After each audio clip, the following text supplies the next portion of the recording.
ఆర్జిత బ్రహ్మోత్సవం యజమాని యొక్క ఉత్సాహం కోసం జరుగుతుంది. అలా జరిగేటటువంటి ఉత్సవం కనుక దానిని శ్రద్ధోత్సవము అని పిలుస్తారు.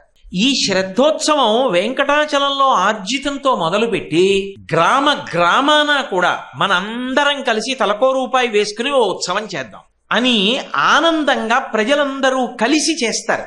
శ్రద్ధోత్సవం చెయ్యాలి అంటే వెంకటేశ్వర స్వామి వారి యొక్క పరిపూర్ణమైన అనుగ్రహము ఉంటే తప్ప సాధ్యం కాదు. ఆయన అనుగ్రహం ఉందా చెయ్యగలం, ఆయన అనుగ్రహం లేదా చేద్దామంటే ఎక్కడి నుంచి చేస్తాం.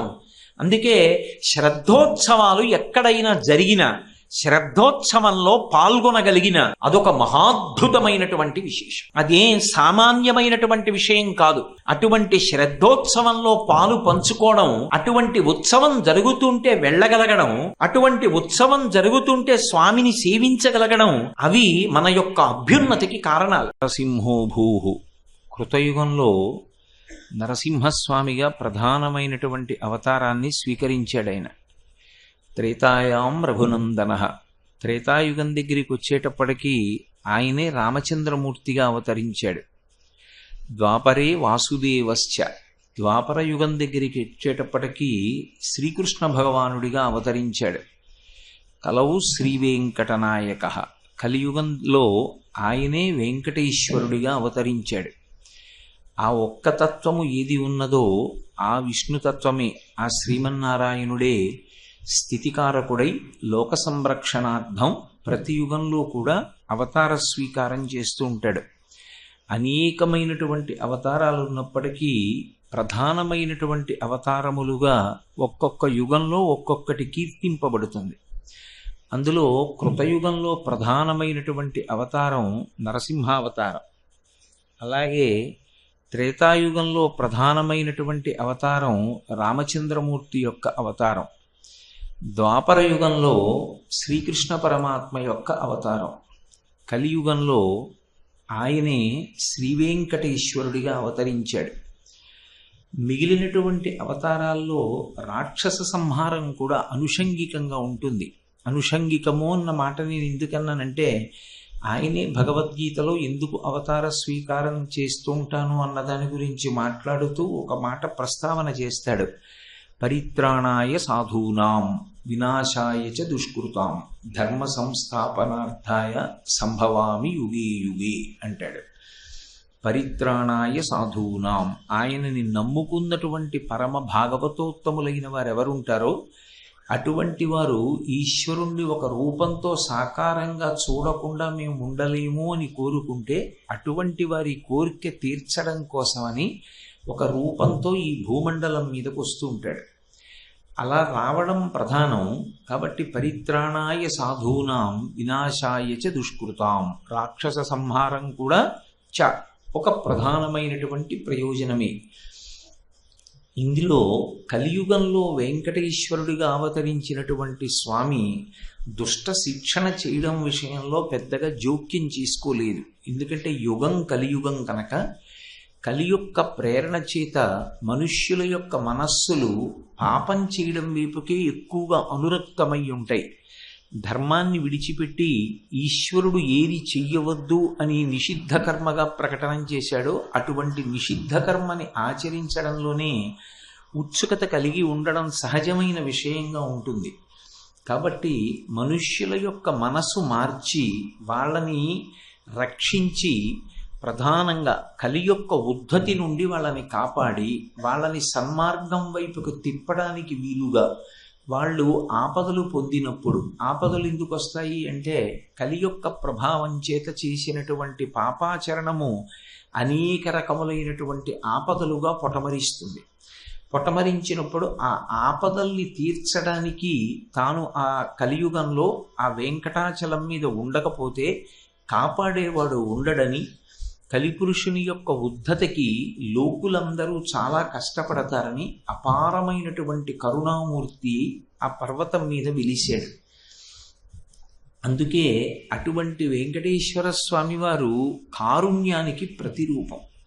అపారమైనటువంటి దయాశాలి. ఎంత కరుణామూర్తి అంటే ఒక్కసారి చేతులెత్తి నమస్కరించిన, గోవిందా అని పిలిచిన ఆయన వెంటనే పలుకుతాడు. అలా పలికేటటువంటి స్వభావం ఉన్నటువంటి అవ్యాజ కరుణామూర్తి, అటువంటి స్వభావం ఉన్నటువంటి వెంకటేశ్వర స్వామి కలియుగంలో ప్రధాన దైవంగా అవతరించినప్పుడు చతుర్ముఖ బ్రహ్మగారు ఆయన యొక్క సన్నిధానంలో ఆనందనిలయ విమానంలో 2 దీపాల్ని వెలిగించాడు. వెలిగించి ఆయనకి నమస్కారం చేశాడు. నేను చేస్తున్నటువంటి ఈ సృష్టి కార్యక్రమం ఏదైతే ఉందో ఇది ఏ విధమైనటువంటి విఘ్నము లేకుండా కొనసాగాలి. ఇది కలియుగం పూర్తయిపోయింది అనడానికి గుర్తేమి అంటే, కలియుగం పూర్తయిపోయిన తర్వాత అఖండ దీపాలుగా వెలిగేటటువంటి ఈ 2 దీపాలు నిధనమైపోతాయి. నిధనమైపోయి ఆనందనిలయ విమాన గోపురం కూలిపోతుంది. కూలిపోయినప్పుడు వెంకటేశ్వరుడు అంతర్హితుడైపోతాడు. అక్కడితో యుగ పరిసమాప్తి అని గుర్తు. ఆ యుగ పరిసమాప్తి అయ్యేటటువంటి పర్యంతము కూడా నేను వెలిగించినటువంటి ఈ 2 దీపాలు ఏవైతే ఉన్నాయో ఇవి అఖండంగా అలా వెలుగుతూనే ఉండాలి అని కోరుకున్నాడు. వెంకటేశ్వర స్వామి వారికి ప్రతినిత్యము జరిగేటటువంటి సేవల విషయాన్ని పక్కన పెడితే మనం ఆయన పట్ల ఉత్సవం చేస్తూ ఉంటాం. ఉత్సవము అనేటటువంటి మాటని కొంచెం జాగ్రత్తగా అర్థం చేసుకోవాలి. కలియుగంలో వెంకటేశ్వర స్వామి వారికి ఉత్సవం చెయ్యగలగడం అనేటటువంటిది ఒక మహద్భాగ్యం. అది అందరికీ లభించేటటువంటి అవకాశం కాదు. ఎవరిని వెంకటేశ్వరుడు అనుగ్రహిస్తాడో అటువంటి వారినే ఆ ఉత్సవానికి స్వీకరిస్తూ ఉంటాడు. నేను మీతో ఒక ఉదాహరణ చెప్పాలి అంటే, ఈ మాట నేను ఎందుకన్నాను అన్న విషయాన్ని మీతో మాట్లాడాలి అంటే, ఎప్పుడైనా స్వామివారి ఉత్సవాలు ప్రారంభమవుతున్నాయి అన్నప్పుడు గుర్తు ఏమిటి అంటే ధ్వజారోహణం చేస్తారు. మొట్టమొదట ధ్వజాన్ని ఎగరవేయాలి. ఎవరు ధ్వజం? గరుత్మంతుడు. ధ్వజారోహణం చేసేటప్పుడు ఎటువంటి గరుత్మంతుణ్ణి ఎగురవేయాలి అన్నది వైఖానసాగమం ప్రత్యేకంగా ప్రస్తావన చేసింది.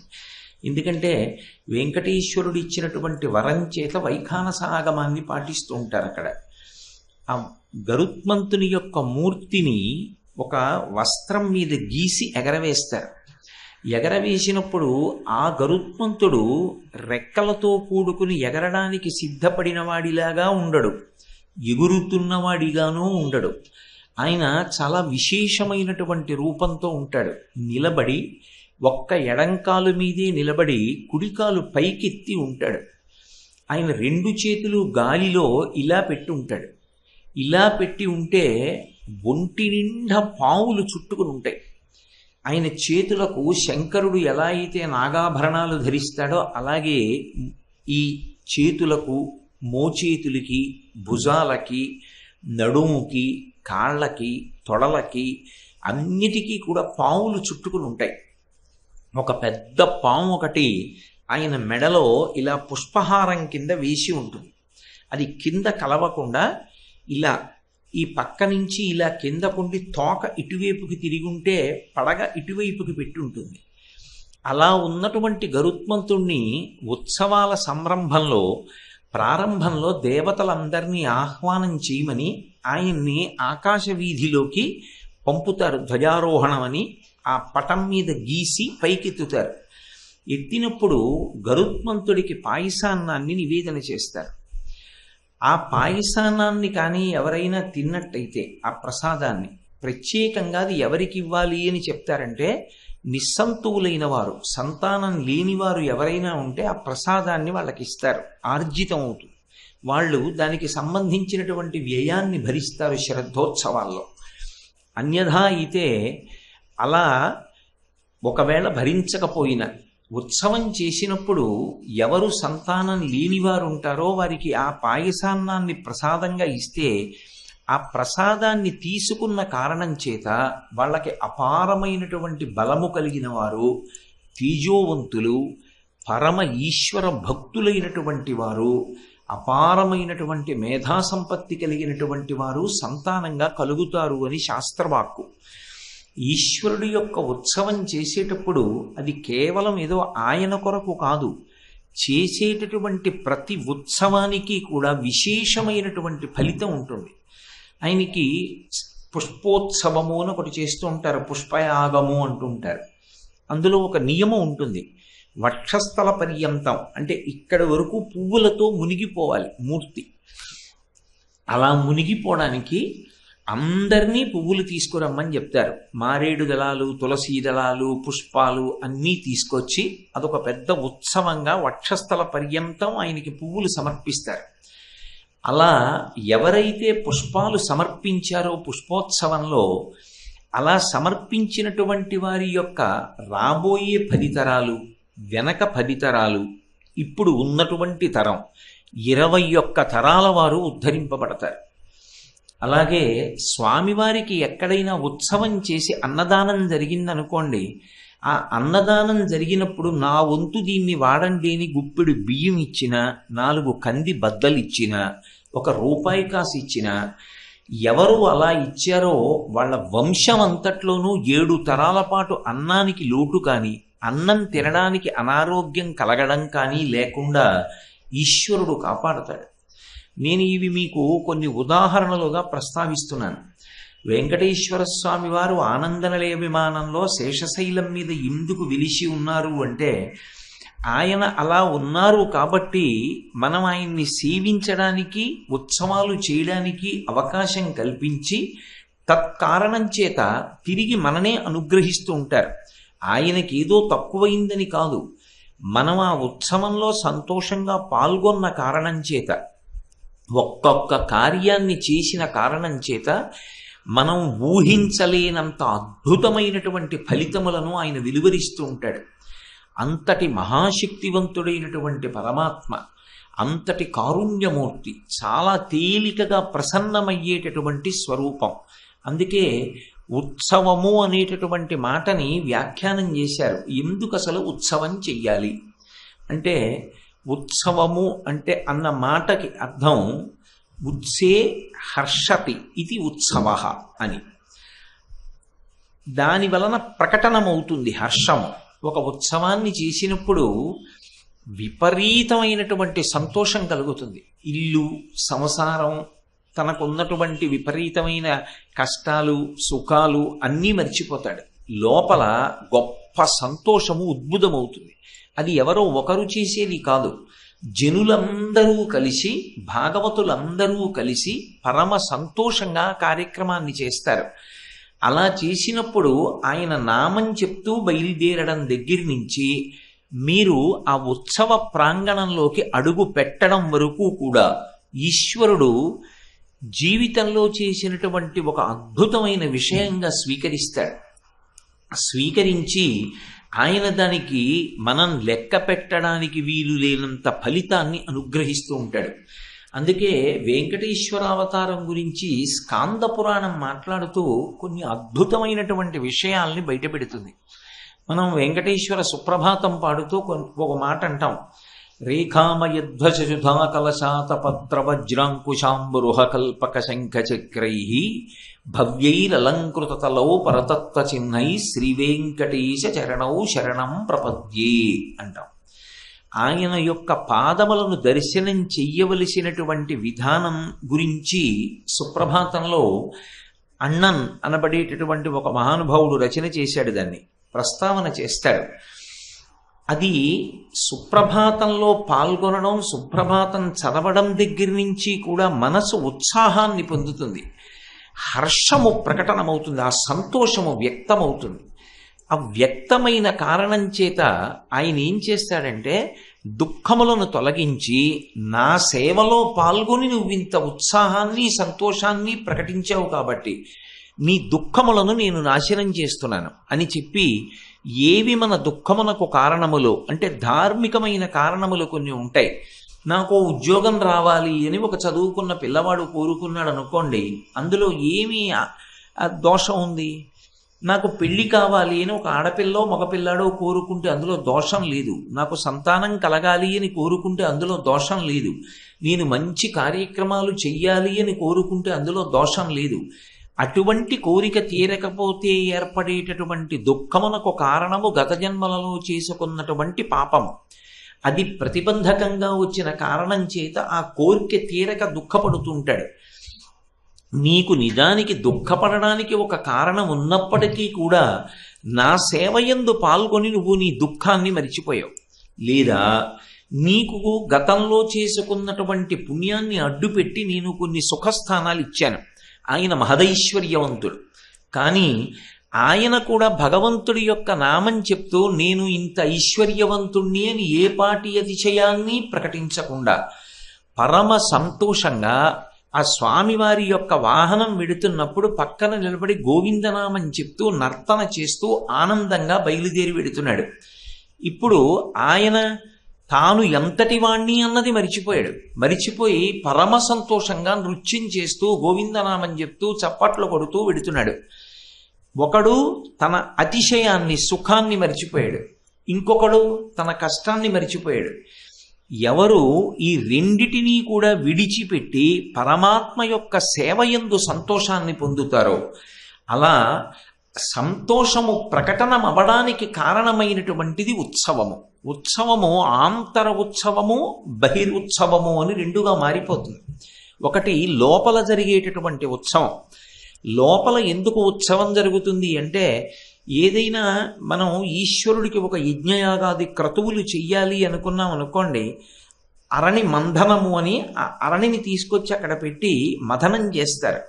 చేస్తే అందులోంచి అగ్నిహోత్రం పైకొస్తుంది. ఆ అగ్నిహోత్రాన్ని జాగ్రత్తగా దూదితో పట్టుకొని తీసుకెళ్ళి యాగశాలలో ఆ హోమం చేసేటటువంటి వేది యందు ప్రతిష్ఠిస్తారు. అందులోంచి అగ్ని రగులుకుంటుంది. అందులో దేవతలకి హవిస్సులు ఇస్తారు.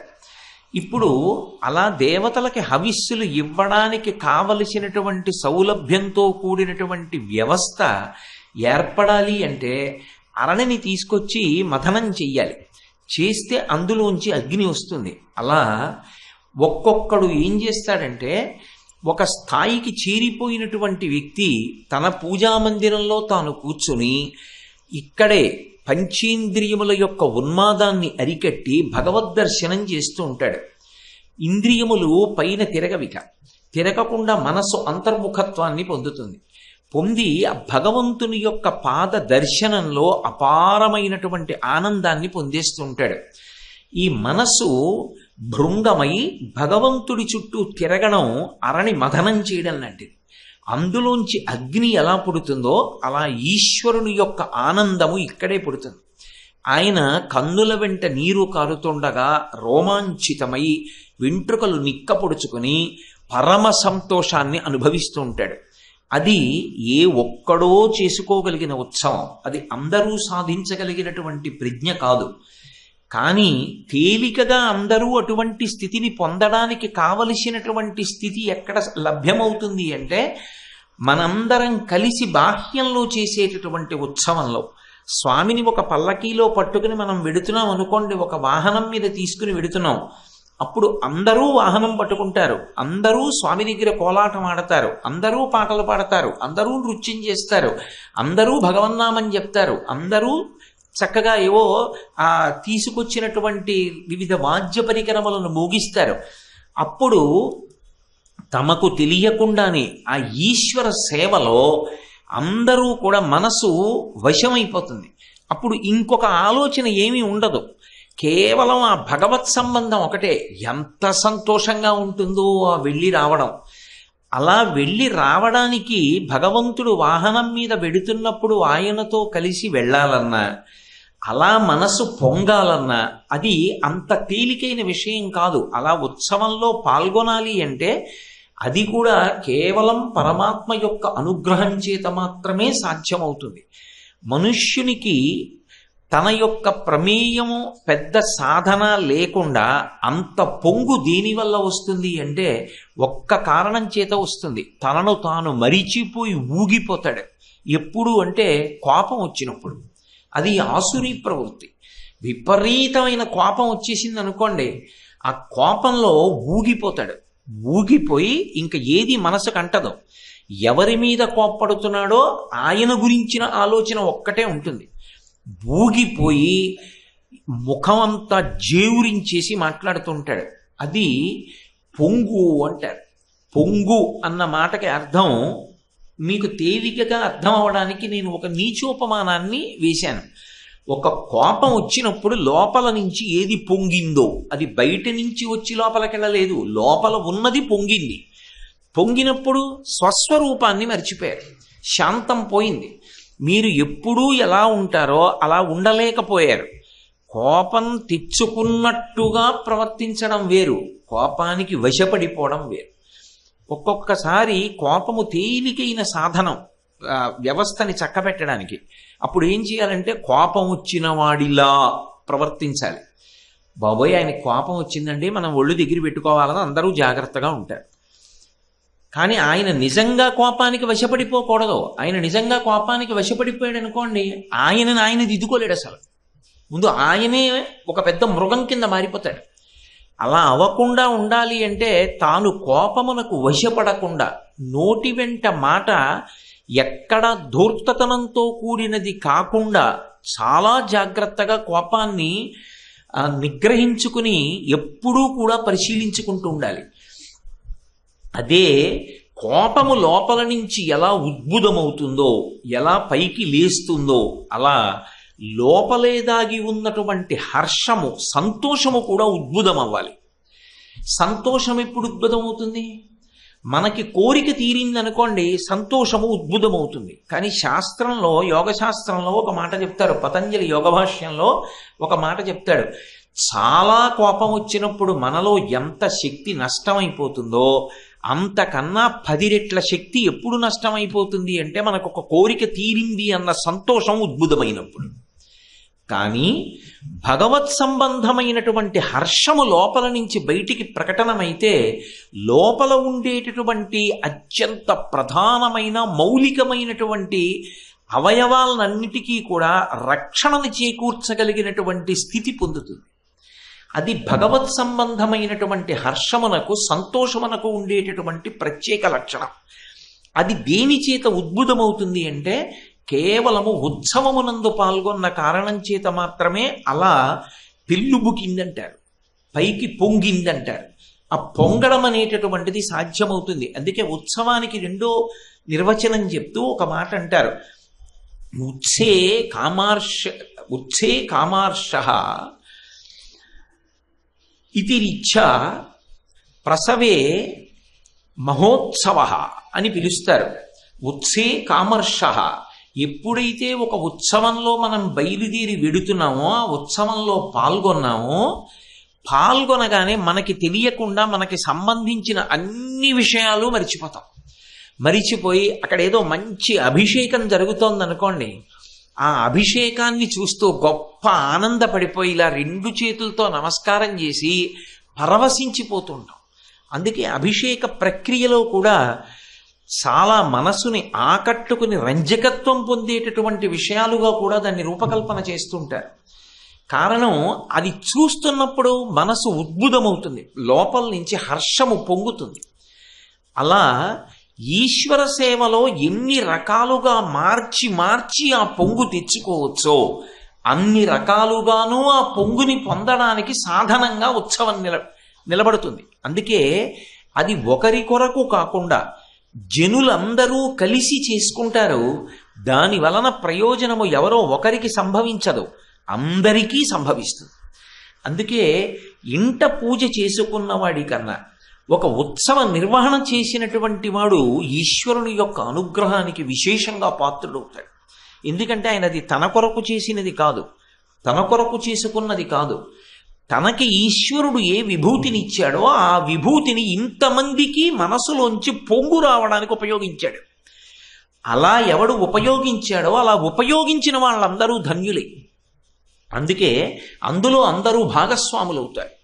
ఒకడికి బాగా వాహనం పట్టుకోవడం వచ్చు, వాహనాన్ని ఎలా కదపాలో వచ్చు, ఒకడికి గొడుగులు పట్టుకోవడం వచ్చు, ఒకడికి సుప్రభాతం పాడటం వచ్చు, ఒకడికి ప్రాంగణాన్ని తొడవడం వచ్చు, ఒకడికి పుస్తకాలు చక్కగా పంచిపెట్టి వినయంగా మళ్ళీ అడిగి తీసుకుని దాచడం వచ్చు, ఒకడికి అలంకారం చేయడం వచ్చు, ఒకడికి డబ్బు ఉంది, ఆ డబ్బుతోటి ఉత్సవాన్ని ఆర్థికంగా పరిపుష్టం చేస్తాడు. ఇలా ఎవరెవరు ఆ ఉత్సవంలో తమ విభూతిని ఉపయోగించి మిగిలిన వారందరి యొక్క హర్షము ప్రకటనమవడానికి కారణమవుతున్నారో వాళ్ళకి ఈశ్వరుడి వలన కలిగేటటువంటి అనుగ్రహము కామ్యకర్మగా వాళ్ళు ఇంట్లో కూర్చుని చేసుకునేటటువంటి కర్మ కన్నా కూడా చాలా విశేషమైన రీతిలో ప్రకటనమవుతూ ఉంటుంది. అసలు ఈ ఉత్సవాన్ని, ఈ సంతోషాన్ని ఎప్పుడూ ఎవరు పొందుతుంటారంటేట నిజానికి వెంకటేశ్వరావతారంలో దానికి ప్రథమ తాంబూలం ఎవరు పుచ్చుకుంటారు అంటే లక్ష్మీదేవి పుచ్చుకుంటుంది అని చెప్పింది స్కందపురాణం. ఎందుకు పుచ్చుకుంటుంది అని అడిగారు. దానికి కారణం ఎక్కడా లేని రీతిలో ఒక్క కలియుగంలో వెంకటేశ్వర స్వామి వారి యొక్క అవతారం ఏకబేరమూర్తి అవతారము అని పిలుస్తారు. ఏకబేరమూర్తి అన్న మాటకు అర్థం ఏంటంటే దేవాలయ ప్రాంగణంలో ఆయనకి వినా ఇక ఎవ్వరికీ పూజలు ఉండవు. ఇక ఎవ్వరికీ పూజ ఉండదు కాబట్టి పక్కన లక్ష్మీదేవి కూడా ఉండదు. కానీ వక్షస్థలమునందు దయాస్వరూపిణి అయి ఉంటుంది. మళ్ళీ ఆవిడికి వేరుగా పూజలు, వేరుగా దేవాలయం అవన్నీ ఏమీ ఉండవు. ఒక్క శ్రావణ శుక్రవారం వరలక్ష్మీ వ్రతం చేసినప్పుడు మాత్రం స్వామివారి వంటశాల దగ్గర ఉండేటటువంటి వకుళమాతా స్వరూపాన్నే లక్ష్మీ స్వరూపంగా చూసి అభిషేకం చేసి నైవేద్యాలు చేస్తారు తప్ప ఇక మళ్ళీ లక్ష్మీదేవి ఆలయం కానీ ఇతరత్ర ఆలయాలలో సేవలు కానీ ఉత్సవాలు కానీ ఉండవు. అందుకే యోగ నరసింహస్వామి వారి దేవాలయం వెంకటాచలంలో ఆ వెంకటేశ్వర స్వామి వారి దేవాలయ ప్రాంగణంలోనే ఉన్నప్పటికీ మళ్ళీ ఇక ప్రత్యేకంగా పూజలు కానీ ఉత్సవాలు కానీ ఏమీ ఆ స్వామికి ఉండవు. ఒక్క వెంకటేశ్వర స్వామి వారికి మాత్రమే జరుగుతుంటాయి ఆ ఉత్సవాలు. అలా ఎక్కడ నిలబడి ఉంటాడో అలా నిలబడినటువంటి రూపము సాక్షాత్తు పరబ్రహ్మమే. అందుకే ఆయన శివుడు కాదు, ఆయన సుబ్రహ్మణ్యుడు కాడు, ఆయన దేవి కాదు, ఆయన ఇంకోటి కాదు, ఇంకోటి కాదు, ఆయన కానిది ఏది అని అడగవలసి ఉంటుంది. ఆయన కానిది ఏదీ లేదు, అది పరబ్రహ్మస్వరూపం. కాబట్టి అన్నీ దానిలోకే వెళ్ళిపోతాయి. వెళ్ళిపోయి ఈ కన్నులతో మాంసనేత్రంతో చూడడానికి వీలుగా నిలబడి ఉంటాడు. అలా నిలబడి ఉంటాడు కాబట్టి అమ్మవారుట ఇక్కడ ఉండి ఎప్పుడూ ఆయన ముఖమండలం వంక చూసి పరవశించిపోతూ ఉంటుందిట. అదే లక్ష్మీదేవి పద్మ అన్న పేరుతో పద్మముల వంటి తన హస్తాలతో ఎప్పుడూ వెంకటేశ్వరుడు యొక్క పాద సంవాహనం చేస్తూ ఉంటుంది. అందుకే మన లక్ష్మీ మహీతదనురూప నిజానుభావ నీళాది దివ్య మహిషీకర పల్లవానాం ఆరుణ్య సంక్రమణత కిలసాంద్ర రాగౌ శ్రీ వెంకటేశ చరణౌ శరణం ప్రపద్యే అంటారు. అమ్మ పైన వక్షస్థలంలో ఉంటుంది, మళ్ళీ కింద పద్మపీఠంగా ఉంటుంది. పద్మాలయ అని ఎవరికి పేరు? అమ్మవారికి పద్మంలో ఉంటుంది. ఆమె పద్మరూపంగా మారి వెంకటేశ్వరుని యొక్క పాదములను వహిస్తూ ఉంటుంది. ఆమె ఆయన యొక్క పాదముల వంక చూస్తూ మురిసిపోతుంటుందిట ఎప్పుడు. అలా మురిసిపోయేటటువంటి తల్లి పద్మరూపిణి అయి పద్మావతి అని పిలవబడేటటువంటి లక్ష్మీదేవి తన పద్మముల వంటి చేతులతో పాదపద్మములు కలిగినటువంటి ఆ వెంకటేశ్వరుణ్ణి నిరంతరము సేవించి ఆ పాదముల వంక చూసి సంతోషపడిపోతూ ఆయన పాదారవింద సంవాహనం చేస్తుంటుంది. అందుకే ఒక్కసారి అలా భావన చేసినంత మాత్రం చేత మనసులో సంతోషము ఉద్భుతమవుతుంది అని చెప్పింది స్కందపురాణం. అటువంటి పరమాత్మ ఉత్సవాల్ని పొందేటప్పుడు ప్రధానంగా ఆ ఉత్సవాల్ని కొన్ని పేర్ల చేత విభాగం చేస్తారు. ఆయనకి జరిగేటటువంటి ఉత్సవాలలో మొట్టమొదటి ఉత్సవాన్ని కాలోత్సవము అని పిలుస్తారు. రెండవ ఉత్సవాన్ని నైమిత్తికోత్సవము అని పిలుస్తారు. మూడవ ఉత్సవాన్ని శ్రద్ధోత్సవము అని పిలుస్తారు. నాలుగవ ఉత్సవాన్ని శాంత్యోత్సవము అని పిలుస్తారు. 4 రకాలుగా విభాగం చెంది ఉంటాయి వెంకటేశ్వరుడి ఉత్సవాలు. అందులో మొదటిది కాలోత్సవము. కాలోత్సవము అంటే కాలాంతర్గతముగా ఆయనకి జరిగేటటువంటి ఉత్సవాలు. అవి నియమం తప్పకుండా ఎప్పుడూ ఆయా సమయాలలో అలా జరిగిపోతూ ఉంటాయంతే. వెంకటేశ్వరుడికి అలా అందేటటువంటి ప్రధానమైన ఉత్సవాలలో నేను మీతో కొన్ని ఉదాహరణలు ప్రస్తావన చెయ్యాలి అంటే ఆయనకి కృష్ణాష్టమి నాడు చేసేటటువంటి ఉత్సవం, అలాగే శ్రీరామ నవమి నాడు చేసేటటువంటి ఉత్సవం, ఉగాది నాడు చేసేటటువంటి ఆస్థానము అని పేరు కలిగినటువంటి ఉత్సవం, శ్రావణ శుక్రవారం నాడు లోపల జరిగేటటువంటి అభిషేకోత్సవం, పోటు అమ్మ అంటారు, పోటు తాయారు అంటారు, అయ్యవారి వంటశాలలో ఉండేటటువంటి ఆ వకుళమాత రూపమే లక్ష్మీ రూపంగా పరిగణింపబడి ఆమెకి జరిగేటటువంటి సేవ. కాబట్టి అది ఒక ఉత్సవం. ఇవన్నీ కూడా కాలంలో ఆయనకి ఎప్పుడెప్పుడు ఏవి జరగాలో అవి జరిగి వెళ్ళిపోతుంటాయి. ఖచ్చితంగా కాలంలో అప్పుడు జరగవలసినటువంటి ఉత్సవం అప్పుడు జరిగిపోతూ ఉంటుంది. అది నియమం, అలా జరగాలి. కాబట్టి అది ఎప్పుడూ జరుగుతుంది. అదే కాలోత్సవం వెంకటేశ్వర స్వామి వారికి చెందినటువంటి నిత్యార్చన రూపంగా కూడా మారిపోయి రూపాంతరం చెంది భక్తుల యొక్క హృదయాలు పొంగిపోయేటట్టుగా మారుతుంది. అది ఆయన రూపానికి ఉన్నటువంటి వైశిష్ట్యం. మనకి బయట మామూలుగా ఎక్కడైనా ఒక దేవాలయం ఉందనుకోండి, ఆ దేవాలయంలో కూడా ఇవన్నీ జరుగుతాయి. జరిగిన వెంకటేశ్వరుడి విషయంలో ఒక్కసారి ఇలా కన్ను విప్పి చూసేసేటప్పటికీ ఆనందము ఉద్భుతమవుతుంది. నేను మీతో ఒక ఉదాహరణ చెప్పాలి అంటే, ఆయనకి ప్రతిరోజు పూజ జరుగుతుంది. ఆ పూజ జరిగినప్పుడు దాన్ని 6 రకములైనటువంటి రీతిలో విభాగం చేస్తారు. మొట్టమొదటి దాన్ని ఆసనము అన్న పేరుతో పిలుస్తుంటారు ఆ విభాగాల్ని.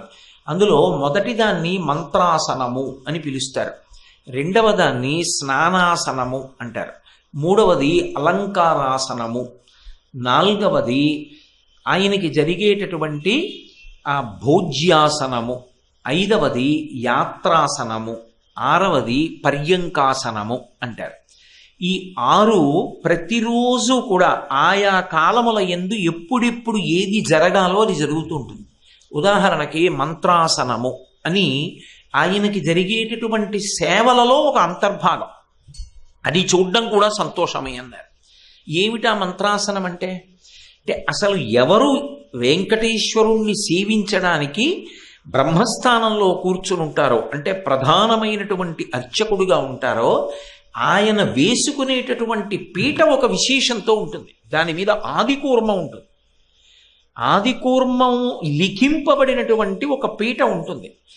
ఆ పీట స్వామివారికి కుడి చేతి పక్క మాత్రమే వెయ్యాలి అని, స్వామివారికి కుడి చేతి పక్క మాత్రమే వేసి ఉత్తర దిక్కుని చూస్తూ, ఎందుకంటే ఆనంద నిలయంలో ఉన్న స్వామి తూర్పుని చూస్తూ ఉంటారు, తూర్పుని చూసేటటువంటి స్వామి దగ్గర కుడి చేతి పక్క కూర్చొని ఉత్తర దిక్కుగా చూస్తూ ఆయనకి చేసేటటువంటి సేవని ప్రారంభం చేస్తారు. ఈ సేవకి ప్రారంభం ఎక్కడా అని అడిగారు. అంటే అలా పూజ చెయ్యడానికి కూర్చున్న అర్చకుడు చేసేటటువంటి ప్రాణాయామం దగ్గర నుంచి విశేషమే. నీకు చూడగలిగిన కన్ను ఉండాలి తప్ప అసలు అలా కూర్చుని ఆయనని అర్చించడానికి అధికారం పొందడం అంటే అది మామూలు మాటలు కాదు. ఎక్కడో జన్మజన్మాంతర సుకృతం ఉంటే తప్ప బ్రహ్మస్థానమునందు వరింపబడడం, అలా కూర్చోపెట్టరు. వెంకటాచలంలో ప్రధాన అర్చకుడిగా కూర్చోవడము అంటే దానికి ఒక పెద్ద సుకృతం ఉంటే కానీ సాధ్యం కాదు. అందుకే ఆయనని తీసుకురావడం కూడా అంత గొప్పగా తీసుకొస్తారు. ఆయనని తీసుకురావడానికి కూడా ప్రత్యేకంగా ఆయన ఉండేటటువంటి ఇంటికి వెళ్ళి కాగడాలు పట్టుకుని వెంకటేశ్వర కైంకర్యపరులు వస్తున్నారు దారి విడువండి అని అరుస్తూ కాగడాలు పట్టుకుని వాద్యఘోష చేస్తూ తీసుకొస్తారు. అందుకే అసలు ఆ అర్చకుడు బయలుదేరి వచ్చేటటువంటి విధానమే మనసులో ఒక హర్షాన్ని పెంపొందించేటటువంటి రీతిలో ఉంటుంది.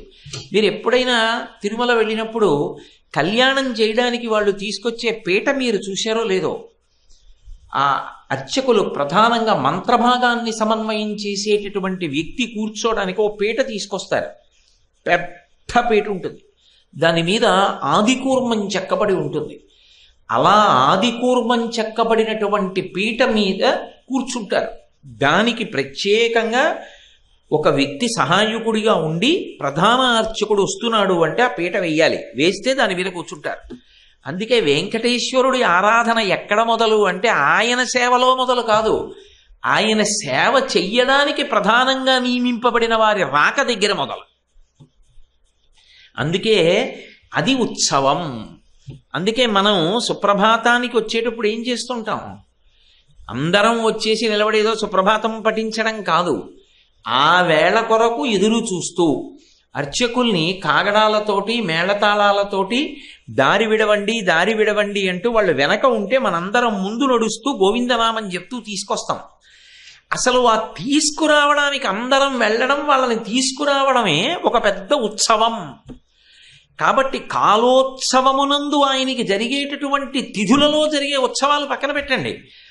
అసలు ఆయన నిత్య పూజలో అర్చకుడు వచ్చి పీట వేసుకు కూర్చోవడం ఒక ఉత్సవం. అలా వచ్చి కూర్చుంటారు. ఒక్క వెంకటేశ్వరుడి ప్రధానార్చకుడి విషయంలో అంత మర్యాదతో కూడుకుని ఉంటుంది. కాబట్టి దాన్ని మంత్రాసనము అన్న పేరుతో విభాగం చేసి పిలుస్తారు. అందుకే మంత్రాసనం అయిపోయిన తర్వాత ఆయనకి చేసేటటువంటి నిత్యోత్సవంగా జరిగేటటువంటిది. అందుకే గజ్జలో నిత్యోత్సవ, పక్షోత్సవ, వారోత్సవ, మాసోత్సవ, సంవత్సరోత్సవ అని అనేక ఉత్సవాలుగా పిలుస్తారు. అందులో తరువాత జరిగేటటువంటి ఉత్సవం ఆయనకి జరిగేటటువంటి స్నానోత్సవము. అందుకే స్నానాసనము అని పిలుస్తారు. అంటే ఆయన స్నానం చేయడం ఒక పెద్ద ఉత్సవం. లేకపోతే వెంకటేశ్వర స్వామి వారికి శుక్రవారం జరిగేటటువంటి అభిషేకం టికెట్ కొనుక్కోవడానికి అంత ఎదురు చూడడం. నేను ఎక్కడో డైల్ యువర్ ఈవోలో ఒకసారి విన్నాను. ఒక ఆయన ఈవో గారిని ప్రశ్న వేశాడు, నాకు 65 ఏళ్ళు, ఇప్పుడు అభిషేకం టికెట్ కావాలి అంటే ఏ 30 ఏళ్ళలో ఎదురు చూడాలి, అంటే నేను శరీరంతో ఉండగా ఇక చూడడం కుదరదా అని అడిగాడు. అంటే స్వామివారి యొక్క స్నానం చూడడం అంత పెద్ద ఉత్సవం. అంత పెద్ద ఉత్సవం ఎందుకయింది అంటే అసలు ఆ అభిషేకానికి ఆ నిజమూర్తిని సిద్ధం చేయడం అనేది ముందు రోజు నుంచి తయారవుతుంది. ఆ ముందు రోజు తయారవడం దగ్గర నుంచి ఆయన దర్శనం ఉత్సవం. శుక్రవారం నాడు అభిషేకం మాట అలా ఉంచండి, గురువారం నాటి ఉదయం సళ్ళింపు కార్యక్రమం మొదలవుతుంది. వెంకటేశ్వరుడు అనేకమైనటువంటి ఆభరణముల చేత, పెద్ద పట్టు చీర చేత ఆచ్ఛాదింపబడి ఉంటాడు. నిజానికి ఆయన యొక్క కోమలమైన శరీరం ఎక్కువ కనపడదు. గురువారం ఉదయం పూజ అయిన దగ్గర నుంచి ఒక్కొక్కటి తగ్గించేస్తారు. గురువారం సాయంకాలం అయ్యేటప్పటికీ ఊర్ధ్వపుండ్రాల్ని కూడా సన్నగా చేసేస్తారు. సన్నటి ఊర్ధ్వపుండ్రాలు పెట్టుకుని ఆయన యొక్క నేత్రకమలములు కనపడుతుంటాయి. నేత్ర దర్శనం అంటారు. అందుకే గురువారం సాయంకాలం దర్శనానికి అంత వెంపర్లాడిపోతారు అందరూ. ఆయన యొక్క నేత్రములు, ఆ కనురెప్పలు కూడా అంత అందంగా దర్శనమిస్తాయి. బట్ట మామూలు పంచ కట్టుకోవడం కాదు, పూలతో చేయబడినటువంటి పంచ కట్టుకుంటాడు. ఆ పంచ ఎలా కట్టాలి, ఉత్తరీయం ఎలా వెయ్యాలి, దాన్ని ఎలా అందంగా తీసుకురావాలి అన్న దాని మీద కూడా ప్రకరణం. మళ్ళీ అంత అందంగా పంచ కట్టి పూలతోటి ఉత్తరీయం వేస్తారు. అలా ఉత్తరీయం వేయబడి అలా తగ్గింపబడినటువంటి ఊర్ధ్వపుండ్రములు కలిగినటువంటి ఆ మూర్తిని చూడడమే చాలా విశేషంగా ఉంటుంది. ఇక శుక్రవారం జరిగేటటువంటి పూరాభిషేకం అంటే స్వామివారికి జరిగేటటువంటి అభిషేకం అదేమి మామూలుగా సామాన్యమైన రీతిలో ఉండదు. ఆయన అభిషేకంలో ఏ వస్త్రములు వాడాలి, ఎప్పుడు వస్త్రం ఎప్పటి వరకు ఉంచాలి, ఎప్పుడు వస్త్రం పూర్తిగా తీసేయాలి అన్నది కూడా ఒక్కొక్క అంగము జరుగుతుంటే అక్కడ వరకు అలా జరగాలి. ఆ తర్వాత ఇంకొకలా ఉండడానికి వీల్లేదు. మీకు నేను ఒక ఉదాహరణ చెప్పాలి అంటే, ఆయనకి మొట్టమొదట పోసేటటువంటి క్షీరం అంటే ఆవు పాలు పోసేటప్పుడు ఆ ఆవు పాలు ఒక బంగారు తొడుగు కలిగినటువంటి శంఖంలో పోసి అందించాలి. శంఖంలో పోసి ఆ పాలు ఎవరు అందించాలి అన్నది కూడా పెద్ద వ్యవస్థ. ఆ నియమం ప్రకారమే చెయ్యాలి. దాన్ని ఒక్క జియంగారులు చేస్తారు. వెంకటాచలంలో దేవాలయ వ్యవస్థని, తిరుమలలో ఉండేటటువంటి ఉత్సవాలన్నిటినీ కూడా నిర్వహించడానికి సంసారులైతే మళ్ళీ ఏవో కామ్యాలు ఉంటాయని సన్యాస వ్యవస్థకు అప్పచెప్పారు. అందులో 2 ఉంటారు సన్యాసులు, పెద్ద జియంగార్, చిన్న జియంగార్ అంటారు. పెద్ద జియంగార్ అన్ని కార్యక్రమాలు నిర్వహించడానికి అధికారం పొందిన వ్యక్తి. ఆయన పెద్దవారు అయిపోయే లోపలే రెండవ వారిని మళ్ళీ సిద్ధం చేసేస్తారు. వారిని చిన్న జియంగారులు అంటారు. పెద్ద జియంగారు, చిన్న జియంగారు వీళ్ళిద్దరూ బయలుదేరి వస్తారు. చిన్న జియంగారు రాకపోయినా పెద్ద జియంగారులు వస్తే చాలు. ఇందులో ఒక ఒక విశేషం ఉంటుంది మళ్ళీ. ఈ పెద్ద జీయం గారు కూడా ఒక శరీరంతో ఉన్న వ్యక్తే కదా, వారికి ఎప్పుడైనా శరీరానికి ఓ ఖేదం కలగచ్చు, అనారోగ్యం పుటమరించచ్చు, వారు రాలేని స్థితి ఏ కారణం చేతనైనా కలగచ్చు. అలా వారు రాలేకపోతే చిన్నజీయం గారు రావలసి ఉంటుంది. అందుకే దేవాలయం తాళం వేసినప్పుడు తాళం వేసినటువంటి తాళం యొక్క ఒక చెవి ప్రధాన అర్చకుడి దగ్గర ఉంటే ఒక చెవి మళ్ళీ జీయం గారి దగ్గర ఉంటుంది. మళ్ళీ మరునాడు ఉదయం తాళం తీసేటప్పుడు జీయం గారు తాళం తీసి లోపలికి వెళ్ళాలి సన్నిధి గొల్లతో పాటు. అభిషేకం జరిగేటప్పుడు అభిషేక ప్రక్రియలో ఆ పాలు పోసినటువంటి బంగారు తొడుగు కలిగిన శంఖంతో పాలు అందించడానికి ఒక్కదానికే జీయం గారికి అధికారం. మూర్తిని ముట్టుకోవడానికి కానీ అభిషేకం చేయడానికి కానీ మళ్ళీ జీయం గారికి అధికారం ఉండదు.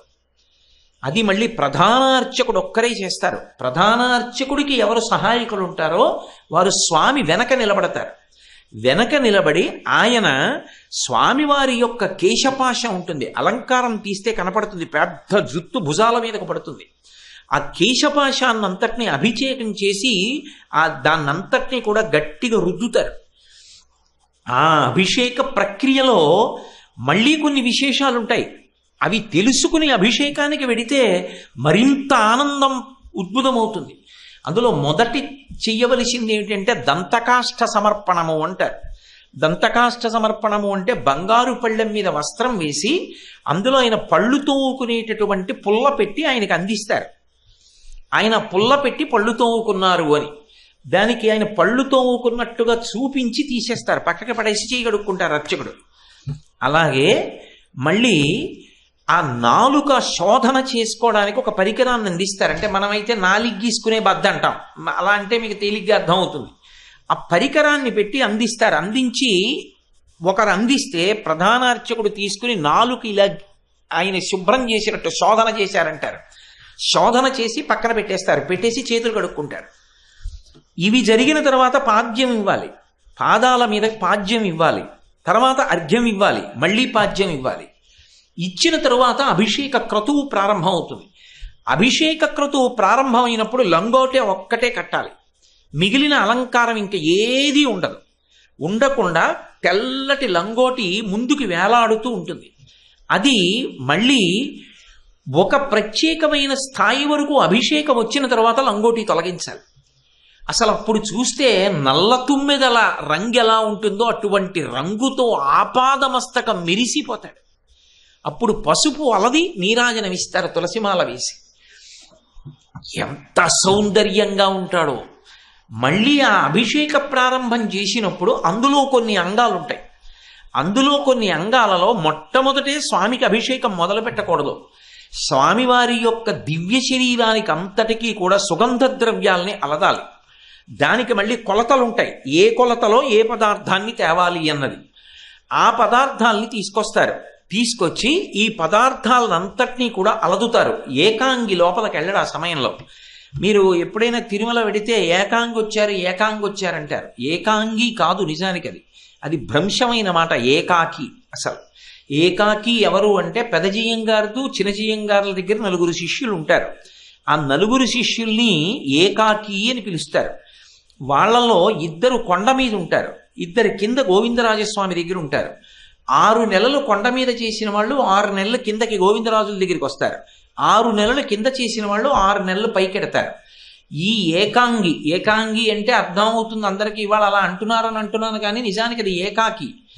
వాళ్ళు అర్చన చేసేటటువంటి అర్చకులకి సహాయపడతారంతే, మూర్తిని ముట్టుకోవడం కానీ ఇంకేమీ చెయ్యరు. పూలతట్ట తేవడం దగ్గర నుంచి జీయం గారు చేస్తారు. మూర్తిని ముట్టుకోవడం అలంకారం మాత్రం ఒక్క అర్చకులే చేస్తారు. కాబట్టి ఇప్పుడు ఆయన శరీరానికి అంతటికీ కూడా సుగంధ ద్రవ్యాల్ని అలదుతారు. ఒళ్ళంతా సుగంధ ద్రవ్యం రాసి తదనంతరం అభిషేకం ప్రారంభం చేస్తారు. అభిషేకం అంతా అయిన తర్వాత ఉద్వర్తనము అంటారు. మెత్తటి బట్ట తీసుకొస్తారు. దానికి జరీ కానీ లేకపోతే గుచ్చుకునేటట్టు కానీ ఉండకూడదు. దూది ఎలా ఉంటుందో అంత మెత్తటి బట్ట తీసుకొస్తారు. తీసుకొచ్చి ఆ మెత్తటి బట్టతో ఆయన ఒళ్ళంతా అలదుతారు. అలది ఆయనకి కలిగినటువంటి శ్రమ తొలగిస్తారు. స్నానం చేసినప్పుడు స్వామికి శ్రమ కలిగి కించి చెమట పడుతుంది అని ప్లోత వస్త్రము అని ఆ తుడిచినటువంటి బట్ట వాసన చూపించి తల మీద పెడతారు. ముఖ్యులైన వారందరికీ కూడా ఆ ప్లోత వస్త్రాన్ని లోపల దాస్తారు. ఇది అయిన తర్వాత ఆయనకి బట్ట కడతారు. మళ్ళీ ఆ బట్ట కట్టడం గబగబా ఆయనకి బట్ట కట్టి అలంకారం చెయ్యాలి. ఈ అభిషేక ప్రక్రియ జరిగేటప్పుడు ఒక్కొక్క పదార్థాన్ని ఒక్కొక్క మోతాదులో ఒక్కొక్క పరిమితిలో ఒక్కొక్కలా అభిషేకం చేస్తారు. ఇందులో మళ్ళీ ఉసిరికతో కలిపినటువంటి ముద్ద ఒకటి ఉంటుంది. అది తీసుకెళ్ళి ఆయన శిరస్సు మీద ఉంచాలి. అభిషేకంలో అది అంతర్భాగం. ఆ తలకి బట్ట కట్టి ఉంటుంది, ఆ బట్ట కూడా తీసేస్తారు. తీసేసి తల మీద ఆ ముద్ద పెడతారు. ఆ ముద్ద పెట్టి ఆ ముద్ద తీస్తారు. ఇవన్నీ జరుగుతున్నప్పుడు అసలు అభిషేకం చూడాలి అని ఎందుకంత ఉత్సాహపడిపోతారంటే, అసలు స్వామివారి యొక్క మూర్తి ఏ అలంకారం లేకుండా చూస్తుంటే ఆశ్చర్యజనకంగా ఉంటుంది ఆ అందం. అంత అందంగా ఉండడం ఒక ఎత్తైతే, ఆయన అభిషేక ప్రక్రియ జరిగేటటువంటి విధానం ఒక అందం. బయట నిలబడి ఆ వేద విద్వాంసులందరూ కూడా సూక్త పఠనం చేస్తూ ఉంటారు. ఆ సూక్త పఠనం చేస్తూ ఉండగా స్వామివారికి అభిషేకం చేసి ఆయన యొక్క వరదహస్తం ఉంటుంది. ఆ వరదహస్తం మించి పడినటువంటి పదార్థాన్నే పాత్రలో పట్టుకుంటారు. అదే తీర్థంగా ఇవ్వాలి. ఎందుకంటే ఎవరికైనా ఇవ్వాలి అంటే ఆయన యొక్క చేతి యందు దానలక్ష్మి ఉంటుంది. ఆ చేతిలోంచి పడిన పదార్థం ఏదుందో అది దివ్యమైనటువంటి తీర్థం. అంత గొప్ప తీర్థంగా అనుగ్రహిస్తారు. అది కాలోత్సవము, ప్రతిరోజు జరిగేటటువంటి సేవలో అంతర్భాగంగా శుక్రవారం నాడు అభిషేకం జరిగిన ఆ అభిషేకం అంత అద్భుతమైన అభిషేకంగా ఉంటుంది. ఇప్పుడు లేవు కానీ మీరు ప్రాచీనమైన మూర్తుల్లో చూసుంటారు. ఆయన దగ్గరికి తీసుకొచ్చి ఆ అభిషేక సమయంలో ఉత్సవమూర్తిని కూడా ఉంచుతారు. ఏకకాలంలో అభిషేకం జరుగుతుంది. ఆ మూర్తి కూడా ఉన్నటువంటి అసలు ఆ వెంకటరమణుడి యొక్క మూర్తిని చూస్తే అబ్బా, 2 కళ్ళు సరిపోవు. బట్టలన్నీ విప్పేసి లంగోటా కట్టి తలకి గుడ్డ కడితే ఒక అందం, తలకి గుడ్డ కూడా తీసేస్తే ఇంకో అందం, మొలకి కట్టిన లంగోటా కూడా తీసేస్తారు ఆఖరికి పసుపు రాసేటప్పుడు. అప్పుడు అదొక అద్భుతమైన అందం. ఆ శరీరానికి అలదేటప్పుడు అంత జాగ్రత్తగా అలదాలి ఆయనకి. దానికి ఎంతో నైపుణ్యం ఉండాలి. అది వంశపారంపర్యంగా అది అందుతుంది. అలా ఆ శరీరానికి దివ్యమైనటువంటి పరిమళ ద్రవ్యాల్ని అలదడం ఒక విశేషం. ఇదంతా అభిషేకంలో అంతర్భాగం. ఇది అయిన తర్వాత అలంకారాసనం ప్రారంభమైంది అంటారు. అలంకారాసనము అంటే స్వామివారికి ఎక్కడెక్కడ ఏ పూలు వెయ్యాలి, ఏ పూల హారం వెయ్యాలి, అది ఎంత కొలతలో ఉండాలి, ఎంత అందంగా దాన్ని అలంకారం చేస్తూ వెళ్ళిపోవాలి. తోమాల అని ఒక పెద్ద మాల, ఆ మాల తీసుకొస్తారు. తోమాల సేవ అని ప్రత్యేకం, అది ఒక సేవ వెంకటేశ్వరుడికి. ఆ తోమాల సేవ చేసినప్పుడు ఆయన ఈ భుజం పక్క నుంచి వెళ్ళిన మాల ఇలా వంపు తిరిగి కిరీటం మీద నిలబడి మళ్ళీ ఇలా పక్క నుంచి కిందకి దిగుతుంది. ఆ తోమాలని ఏకాంగి తీసుకెడతాడు ప్రత్యేకం. నేను ఇందాక మీతో ఏకాంగి అంటే ఎవరు అన్న విషయాల గురించి మాట్లాడాను. ఏకాంగి, ఏకాకి అని. ఆ తోమాలకి ఒక విశేషం ఉంది. ఆ తోమాల అలంకారం చేస్తున్నప్పుడు దాని మించి వచ్చేటటువంటి సువాసన ఎవరైనా పీలిస్తే వారికి జన్మజన్మాంతరములుగా ఉన్నటువంటి దుర్వాసనలన్నీ నశిస్తాయంటారు. ఇలా స్వామి దగ్గరికి వెళ్ళి వస్తున్నప్పుడు ఆయనకి అలంకృతమైనటువంటి తోమాల మించి వచ్చిన వాసన తగిలితే చాలు, అంత అద్భుతమైనటువంటి సేవ. అందుకే అలంకారాసనము అంటారు. ఆయనకి ఎక్కడెక్కడ ఏ నగలు పెట్టాలి అవి అందులో, అంటే నేను ఏదో 2 రోజుల ప్రసంగంలో మీకు ఇప్పుడు ఆ విషయాలన్నీ చెప్పడం సాధ్యమయ్యే విషయం కాదు.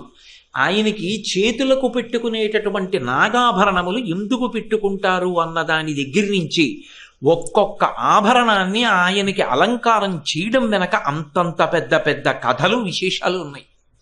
అందుకు అన్ని ఆభరణాలు పెట్టుకుంటాడు. అన్ని ఆభరణములను అలంకారం చేస్తారు. చేసి నీరాజనం ఇవ్వడం అలంకారాసనము అని పిలుస్తారు. ఈ అలంకారాసనం అయిపోయిన తర్వాత భోజ్యాసనము అంటారు. భోజ్యాసనము అంటే ఏ ఏ కాలమునందు ఆయనకి ఏ ఏ పదార్థమును నివేదన చెయ్యాలి. అది ఎప్పుడు పడితే అప్పుడు ఏ పదార్థాన్ని పడితే ఆ పదార్థాన్ని నివేదన చేయడానికి వీల్లేదు. వెంకటేశ్వర స్వామి వారి సుప్రభాతం అవుతోంది అంటే ఆ సమయంలో నివేదన చెయ్యవలసినటువంటివి గోరువెచ్చటి ఆవు పాలు, ఆవు పాల నుంచి తోడిపెట్టి తీసినటువంటి వెన్నపూస, దాని మీద పూర్వం చెరుకు ముక్కలు ఉంచేవారు, దానికి ప్రత్యామ్నాయంగా పంచదార, చెరకు అదే పంచదార, ఆ తరువాత ఆ కొద్దిగా తేనె చుక్క దాని మీద వేస్తారు.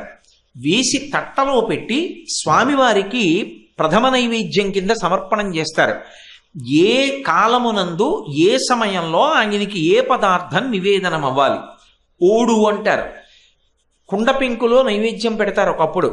అలా ఎప్పుడెప్పుడు ఏవేవి ఎలా నివేదన జరగాలి అన్నది తెలిసి ఖచ్చితంగా సమయానికి నైవేద్య గంట మోగుతూ ఉండగా స్వామివారికి నైవేద్యం జరగాలి. ఎందుకని అంటే స్వామివారి మహానైవేద్యం అయితే తప్ప పూర్వం చాలామంది మహారాజులు భోజనం చేసేవారు కాదు. ఎలా స్వామివారికి మహానైవేద్యం అయిపోయిందని గుర్తు అంటే అంచెలంచెల ఘంటామంటపాలు కట్టించుకున్నాడు కృష్ణదేవరాయల వారు. ఆయన ఎప్పుడైనా తిరుమలకి దూరంగా ఎక్కడైనా కోటలో విడిది చేసి ఉంటే స్వామివారికి మహానైవేద్యం అవుతున్నప్పుడు ఘంటాపాణి అంటారు. అది గంట కొట్టడంలో ప్రత్యేకమైన తర్ఫీదు, అందరూ కొట్టలేరు, భుజాలు లాగేస్తాయి. ఆ గంటలు కట్టి ఉంటాయి, ఈ పాటి ఎత్తులో ఉంటాయి. వాటి దగ్గర కూర్చుని రెండు తాళ్ళు పట్టుకుని వాటిని ఒకేలా మోగించాలి. మోగిస్తున్నప్పుడు అందులోంచి వచ్చేటటువంటి శబ్ద తరంగాలు వాతావరణం అంతా నిండిపోతాయి. ఇక్కడ దేవాలయంలో గంట కొడితే కొండ మీద గంట కొట్టేవారు, ఒక కొండ మీద కొడితే ఆ పక్క కొండ మీద కొట్టేవారు, ఆ పక్క కొండ మీద కొట్టాక ఆ పక్క కొండ మీద కొట్టేవారు. ఇక్కడ స్వామివారి నైవేద్యం పూర్తి అయిపోయేటప్పటికి ఇక్కడ ఆఖరి గంట మోగితే కృష్ణదేవరాయల వారు విడిది చేసిన కోటలో ఆఖరి గంట మోగేది. వెంకటేశ్వరుడికి నైవేద్యం పూర్తయిందని అప్పుడు కృష్ణదేవరాయల వారు అన్నం తినేవాడు. అంచెలంచెల ఘంటామంటపాలని చెప్పి కొండలన్నిటా కూడా ఘంటామంటపాలు కట్టించాడు అప్పుడు. కాబట్టి ఆయనకి నైవేద్యం జరుగుతోంది అంటే అదో పెద్ద ఉత్సవం. మీకు విషయం ఒక్కటి తెలిసిందనుకోండి, మీరు వెంకటాచలంలో ఎక్కడ నిలబడండి, మీకు ఆ గంటలు వినపడుతుంటే ఓ ఇప్పుడు ఇలా నైవేద్యం జరుగుతుంటుంది అని మీరు చాలా ఎంత సంతోషంగానో దాన్ని అనుభవించవచ్చు. అసలు ఆ నైవేద్యాలు పట్టుకెళ్ళడం కూడా చాలా చమత్కారంగా ఉంటుంది. మీరు ఎప్పుడైనా చూశారో లేదో నాకు తెలియదు. ఆ పట్టుకెళ్ళేటప్పుడు ఒక వ్యక్తి ఒక గుండిగ యొక్క చెవి పట్టుకుంటాడు, ఇలాగా దాని కొక్కాన్ని పట్టుకుంటాడు. పట్టుకుంటే వెనక వ్యక్తి యువతలైన భుజం మీద చెయ్యేస్తాడు, ఈయన ముందువాడి భుజం మీద చెయ్యేస్తాడు. అదొక బారు కింద గుండిగలు వెళ్ళిపోతాయి లోపలికి. ఈ గుండిగలన్నీ పేర్చేస్తారు. ఏలా లవంగ గనసార సుగంధి తీర్థం దివ్యం వియచ్చరితి హేమ ఘటేషు పూర్ణం ధృత్వాద్య వైదిక శిఖామణయ ప్రహృష్టా తిష్టం తివేంకటపతే తవ సుప్రభాతం అంటారు కదా. అలా అన్ని రకాలైనటువంటి పళ్ళు, అన్ని రకాల పదార్థాలు ఆయన నైవేద్యానికి ఎప్పుడిప్పుడు ఏవేవి వెళ్ళాలో అవన్నీ వెళ్ళాలి. సాయంకాలం అయ్యేటప్పటికి మిరియపన్నం వెళ్ళాలి. ఆ మిరియపన్నం నైవేద్యం పెట్టాలి. ఎందుకంటే ఇంతమందిని చూసి ఈ గాలి అంతా పీల్చి ఆయన కంఠానికి ముక్కుకి ఇబ్బంది రాకుండా అమ్మ బకుళమాత మిరియపన్నం పంపిస్తుంది. ఇవన్నీ ఏ కాలమునందు జరగవలసినటువంటి నివేదనలో ఆ కాలంలో జరగాలి. దీన్ని ప్రత్యేకంగా భోజ్యాసనము అని పిలుస్తారు. ఇదొక పెద్ద ఉత్సవం. దేవాలయంలో నైవేద్యమైనా అదొక పెద్ద ఉత్సవం కింద ఉంటుంది. అనుభవించగలిగిన మనసు ఉండాలి. కానీ అసలు దాన్ని మీరు బయట నిలబడినా సరే ఆ నివేదన గంటలు వినపడుతుంటే మీరు దాని గురించి జాగ్రత్తగా చదివి ఉంటే, ఓ ఇప్పుడు ఇదిగో ఇలా ఈ నివేదన జరుగుతోంది, ఇదిగో మొదటి గంట అవుతోంది, ఇప్పుడు ఈ నైవేద్యం అవుతోంది, ఇప్పుడు ఈ నైవేద్యం అవుతోంది, మీరు అన్నిటినీ పరిశీలించడం, పరికించడం అదొక అద్భుతం. ఇప్పటికీ వెంకటేశ్వరుడు రోజు బ్రాహ్మణుడికి దానం చేస్తాడు. అది అందుకోవడానికి పెట్టి పుట్లు ఉండద్దండి, అదేం మాటలా వెంకటేశ్వరుడి దగ్గర పుచ్చుకోవడం. బ్రాహ్మణుడు అంటే ఆయనకి అంత గౌరవం. ఆ బ్రాహ్మణుడు స్వయం పాకం అందుకుని వెంకటేశ్వరుడిని ఆశీర్వదిస్తారు. ఆయన్ని ఏదో నిత్య ఐశ్వర్యో భవ, మహదైశ్వర్యవంతుడివికా అని ఆశీర్వదిస్తాడు బ్రాహ్మణుడు. అలా ఆయన దగ్గర ప్రతిక్షణం ఉత్సవమే. ఈ భోజ్యాసనము అంటారు. ఈ నైవేద్యాల విషయం పూర్తయిపోతే తర్వాత జరిగేటటువంటి దాన్ని యాత్రాసనము అంటారు. యాత్రాసనము అంటే వెంకటేశ్వర స్వామి వారి దగ్గర పరివేష్టి ఉంచి ఉండేటటువంటి పరివార దేవతలు కొంతమంది ఉంటారు. వాళ్ళు మనం ఏదో పైకి కనపడినట్టు కాదు. రాములవారి మేడ అంటారు. రాములవారి మేడలో ఉండేటటువంటి మూర్తులు కొన్ని ఉంటాయి. అనంతుడు, అలాగే గరుత్మంతుడు, స్వామి హనుమ, అంగదుడు, సుగ్రీవుడు, వీళ్ళందరూ ఉంటారు. ఇందులో అంగదుడు, సుగ్రీవుడు ఇలా పెట్టుకుని ఉంటారు. హనుమ ఇలా 2 చేతులతో నమస్కారం పెడుతూ ఉంటారు రాములవారి మేడలో. ఆ మూర్తులన్నీ ఉంటాయి. మళ్ళీ దేవాలయం యొక్క కల్పం ప్రకారం మెట్ల దగ్గర ఎవరు దేవతలు కూర్చుని ఉంటారో తెలుసుకోవాలి. తెలుసుకుని అది మళ్ళీ ముందు వాద్యం మోగుతుండగా వెనక ఘంటానాదం చేస్తారు. గంట మోగుతుండగా దేవతలకు పిలుపు. ఆ ఘంటానాదం జరుగుతుండగా అర్చకులు 3 పదార్థాలని పట్టుకుని బయలుదేరాలి. అలా 3 పదార్థాలతో వెళ్ళడాన్ని మళ్ళీ యాత్రాసనము అని పిలుస్తారు. మొట్టమొదట ఎక్కడెక్కడ ఏ పరివార దేవతలు ఉంటారో వాళ్ళ దగ్గరికి వెళ్ళి అన్నం పెడతారు. ఆ సమయంలో పెట్టవలసిన పదార్థం అన్నం పెడతారు. తర్వాత నీళ్లు పోస్తారు. తర్వాత పువ్వు వేస్తారు. ఈ 3 పదార్థాలని సమర్పిస్తూ దేవాలయంలో ఆయా స్థానములలో ఎవరుంటారో అక్కడ సమర్పిస్తుండాలి. దాన్ని బలిహరణం అంటారు. అలా బలిహరణాన్ని ఉంచడం, అందరు దేవతలకి పెట్టడం ప్రతిరోజు జరగవలసినటువంటి ఒక ప్రధానమైనటువంటి అంగం. దాన్ని యాత్రాకాలము అని పిలుస్తారు. దీని తర్వాత మళ్ళీ పర్యాలంకార ఆసనము అని ఒక ప్రత్యేకమైనటువంటి అంగం ఆయనకి రోజు జరిగేటటువంటి సేవలో. అప్పుడు ఆయన ఏకాంత శయనానికి వెడతారు. వెళ్ళినప్పుడు ఆ పట్టె మంచం ఎలా వెయ్యాలి, దానికి తలగడలు అటు ఇటు ఎలా పెట్టాలి, పెట్టిన తరువాత ఆ మూర్తుల్ని ఎలా పడుకోపెట్టాలి.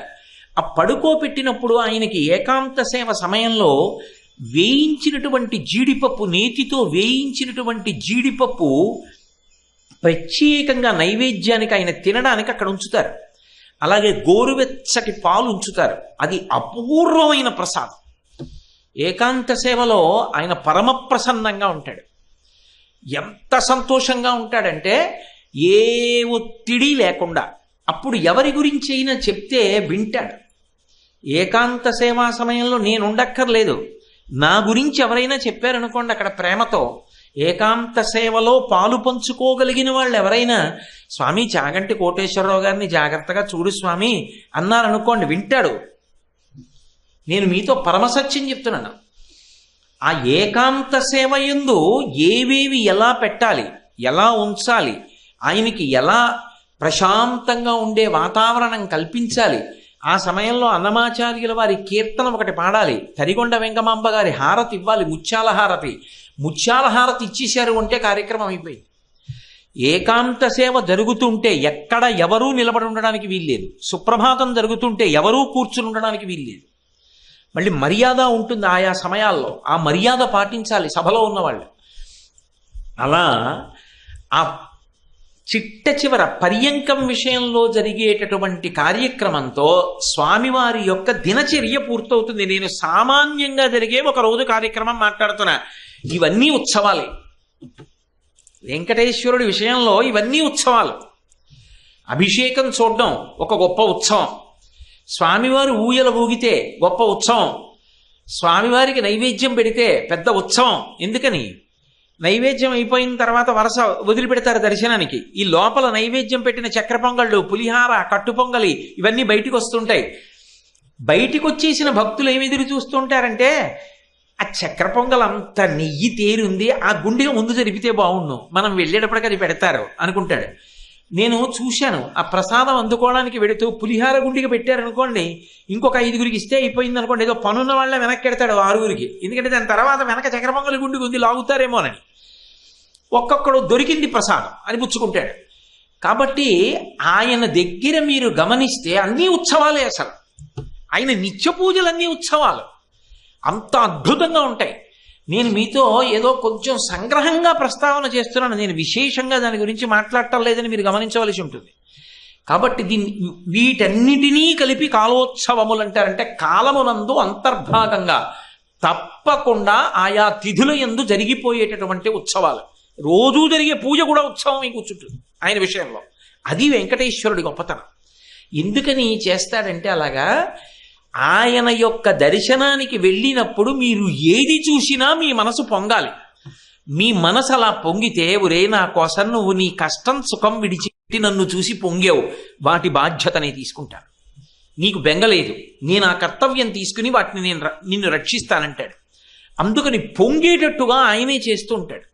అంతవరకు ఎందుకండి, మీరు ఒక్కటి చెప్పండి, నేను మీకు ఈ విషయాలు చెప్తున్నప్పుడు మీకు తెలియకుండానే మీ మనసు పొంగింది. మీరన్నీ ఏవో ఆ నైవేద్య పాత్రలు చూసేసినట్టు, నిజంగా ఏదో అభిషేకానికి లోపలికి వెళ్ళిపోయి కూర్చున్నట్టు, నిజంగా ఏదో సుప్రభాతానికి అర్చకులు వస్తుంటే కాగడాలు పట్టుకు తీసుకొస్తుంటే మీరు చూస్తున్నట్లు, మీకు తెలియకుండానే మీ మనసులో ఒక పొంగు వస్తుంది. ఇది వెంకటేశ్వరుడి యొక్క గొప్పతనం. ఆనంద నిలయ విమానం గురించి నేను ఎప్పుడైనా మాట్లాడితే మీకు అందులో ఉన్న చమత్కారం ఏమిటో చెప్తాను. పొంగేటట్టుగా చేస్తాడు ఆయన. అది మీ ప్రమేయం అక్కర్లేదు, ఆయన తీసుకుంటాడు ఆ కర్తవ్యాన్ని. అందుకే మహానుభావుడయ్యాడు. వెంకటేశ్వర అన్న పేరుతో నిలబడి ఉంటాడు. కారణం, వేం పాపం కటతే యస్మాత్ పాపదహన శక్తితః. ఆయన వంక ఇలా కనురెప్ప ఎత్తి చూస్తే పాపాలు తీసేస్తాడు. కట శబ్దం చేత ఐశ్వర్యం నిర్దేశింపబడుతుంది. ఒక్కసారి వెంకటేశ్వరుణ్ణి స్మరించిన, ఆయన వంక చూసిన, ఆయన దర్శనానికి వెళ్ళిన వాడికి ఐశ్వర్యం కలిసి వస్తుంది, దరిద్రం నశిస్తుంది. ఏకకాలమునందు రెండిటిని ఇవ్వగలిగిన వాడు కాబట్టి ఆయనకి వెంకటేశ్వరుడు అని పేరు. ఇటువంటి అవతారం ఇంతకు ముందు రాలేదు, ఇక పైన వస్తుందని నమ్మకం లేదు. అందుకే వెంకటాద్రి సమం స్థానం బ్రహ్మాండే నాస్తి కించన వెంకటేశ సమోదేవో నభూతో నభవిష్యతి. ఇటువంటి స్వామికి జరిగేటటువంటి ఉత్సవాలలో నేను మీతో కాల సంబంధంగా జరిగేటటువంటి ఉత్సవాల గురించి మాట్లాడాను. ఈ ఉత్సవాలు కాకుండా జరిగేటటువంటి ఉత్సవాలు ఉంటాయి, వాటిని నైమిత్తికోత్సవములు అని పిలుస్తారు. ఈ నైమిత్తికోత్సవాలు దేవాలయం వారు ప్రత్యేకంగా ఏర్పాటు చేస్తూ ఉంటారు. అవి ఉదాహరణకి మీకు బాగా అర్థం అవ్వాలి అంటే, ముక్కోటి ఏకాదశికి ముందు 27 రోజులు జరుగుతాయి. అధ్యయనోత్సవం అని మీరు ప్రతిరోజు శ్రీ వెంకటేశ్వర భక్తి ఛానల్లో రాత్రివేళ ఆ జియంగారులు వచ్చి కూర్చుంటారు. ఆ వేదం అంతా కూడా చదువుతూ ఉంటారు. ఆ స్వామివారి యొక్క ఉత్సవమూర్తులను అక్కడ ఉంచుతారు. అవి అధ్యయనోత్సవాలు అంటారు.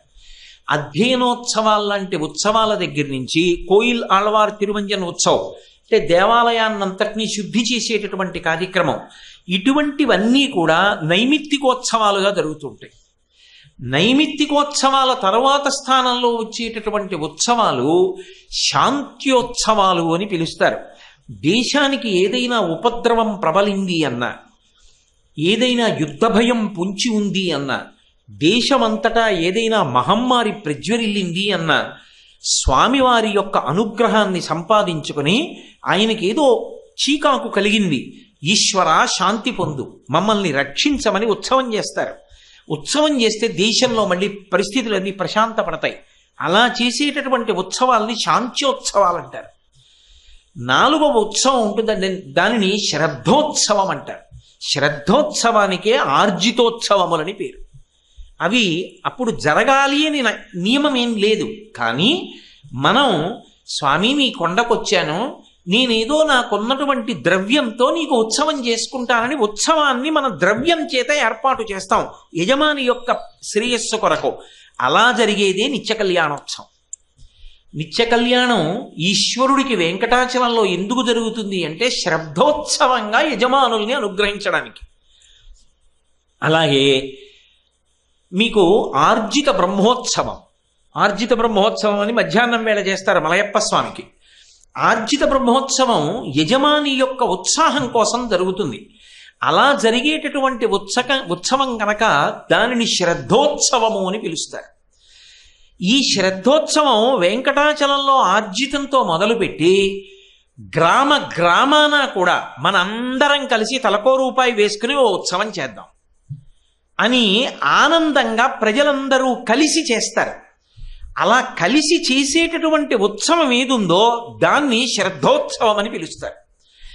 శ్రద్ధోత్సవం చెయ్యాలి అంటే వెంకటేశ్వర స్వామి వారి యొక్క పరిపూర్ణమైన అనుగ్రహము ఉంటే తప్ప సాధ్యం కాదు.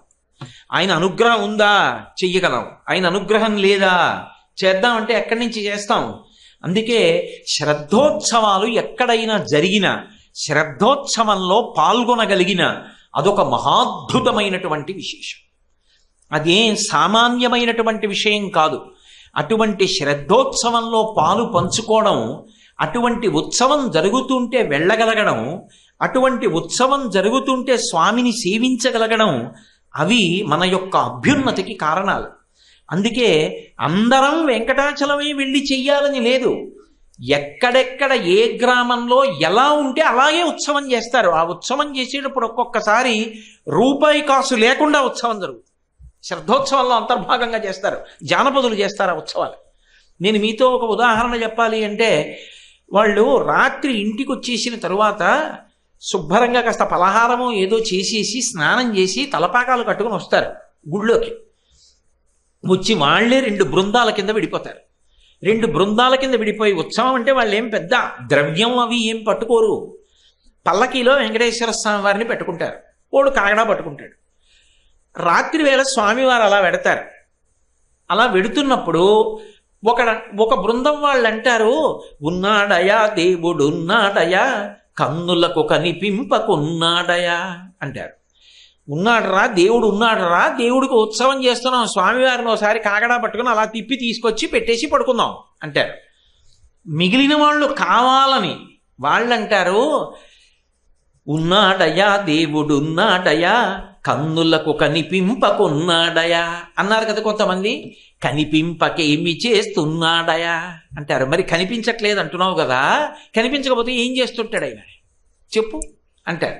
అంటే మిగిలిన వాళ్ళు పల్లకీ పట్టుకుని అంటారు, లోకాల చీకట్లు పరిమార్ప గగనాన రవిచంద్ర దీపాలు ఉంచాడయా, ఉన్నాడయా దేవుడున్నాడయా, కన్నులకు కనిపింపకున్నాడయా అంటారు.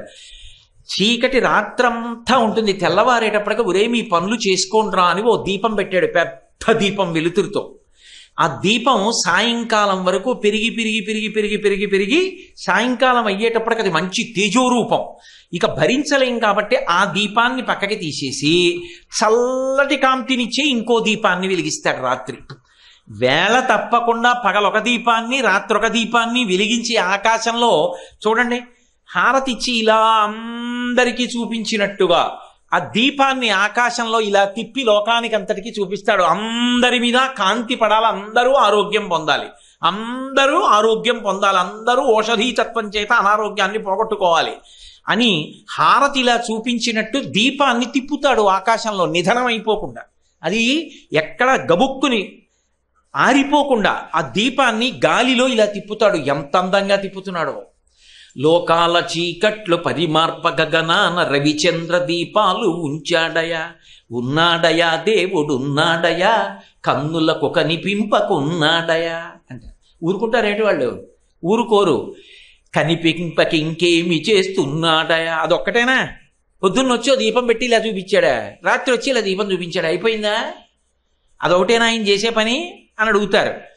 అంటే వెంటనే వీళ్ళు పల్లకి పట్టుకున్న వాళ్ళు మామూలుగా పట్టుకోరు, ఎగిరిగిరి గంతులేస్తూ సంతోషపడిపోతూ ఊగిపోతూ వాళ్ళు అంటారు, లక్షలాదిగనున్న నక్షత్రముల నెల్ల నేలరాల కమింట నిలిపాడయా, ఉన్నాడయా దేవుడున్నాడయా, కన్నులకు కనిపింపకున్నాడయా అంటారు. నక్షత్రం భూమి కన్నా కొన్ని కోట్ల రెట్లు పెద్దది. ఆ నక్షత్రం ఆకాశం నుంచి భూమి మీద పడిపోతే మనందరం నలిగిపోతాం. చూడరా ఎన్ని నక్షత్రాలు ఉన్నాయో. లక్షలాదిగా ఉన్న ఈ నక్షత్రాలు మన మీద పడిపోకుండా అలాగే నించోబెట్టిన వాడు ఎవరో తెలుసా? ఆయనే. మనందరం నిద్రపోతుంటే ఆయన అలాగే ఉండండి, అలాగే ఉండండి, కదలద్దు కదలద్దు అని అలాగే ఉంచాడు. కాబట్టి లక్షలాదిగనున్న నక్షత్రముల నెల్ల నేలరాల కమింట నిలిపాడయా, ఉన్నాడయా దేవుడున్నాడయా, కన్నులకు కనిపింపకున్నాడయా అంటారు. ఓ ఇంతేనా?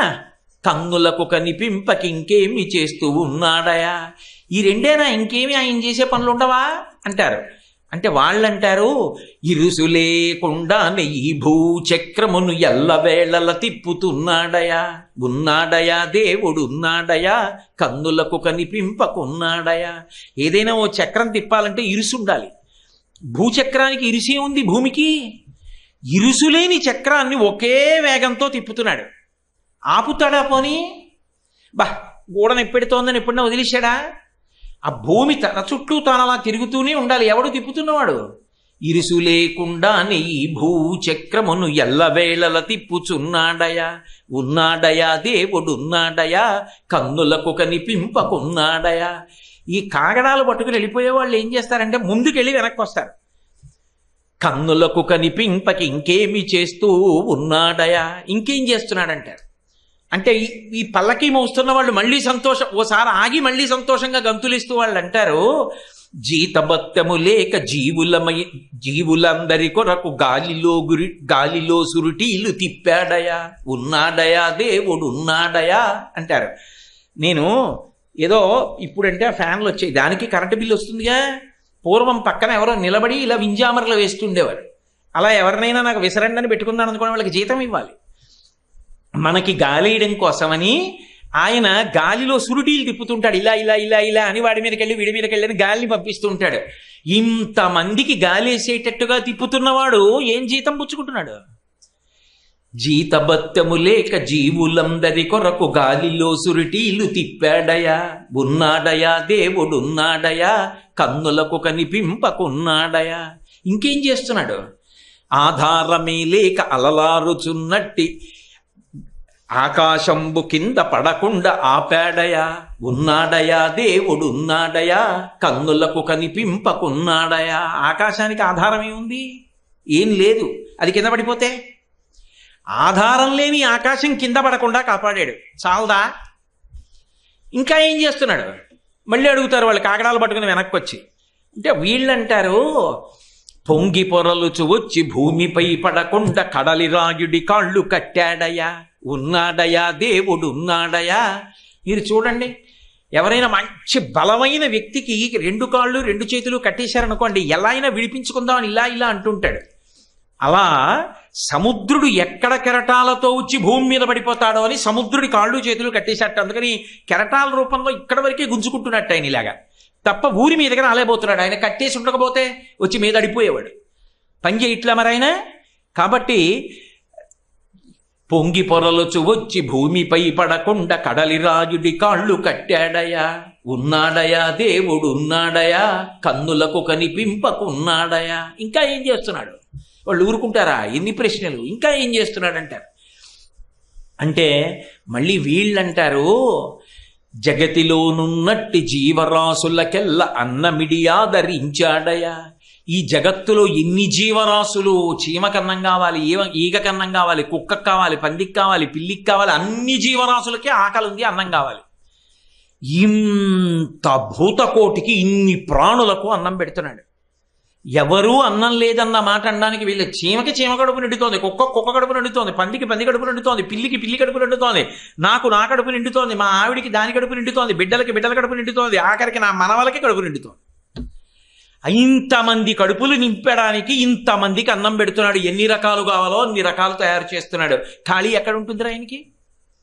కాబట్టి జగతిలోనున్నట్టి జీవరాశులకెల్లా అన్నమిడి అంతగా ఆదరించాడయా, ఉన్నాడయా దేవుడు ఉన్నాడయా, కన్నులకు కనిపింపకున్నాడయా. మరి కష్టాలు వస్తున్నాయి, నువ్వు గతంలో చేసుకున్న పాపం ఉందిగా, ఆ పాపానికి కష్టం ఇచ్చి ఇంకా నీ పాపం తీసేస్తున్నాడు. నేను తెర వెనకత నుండి తెర ముందు మన నుంచి తైతక్కలాడించుచున్నాడయా, ఉన్నాడయా దేవుడు ఉన్నాడయా, కన్నులకు కనిపింపకున్నాడయా. ఇన్ని పనులున్నవాడెన్నడో కనిపించునన్న మాట నమ్మకున్నారయా.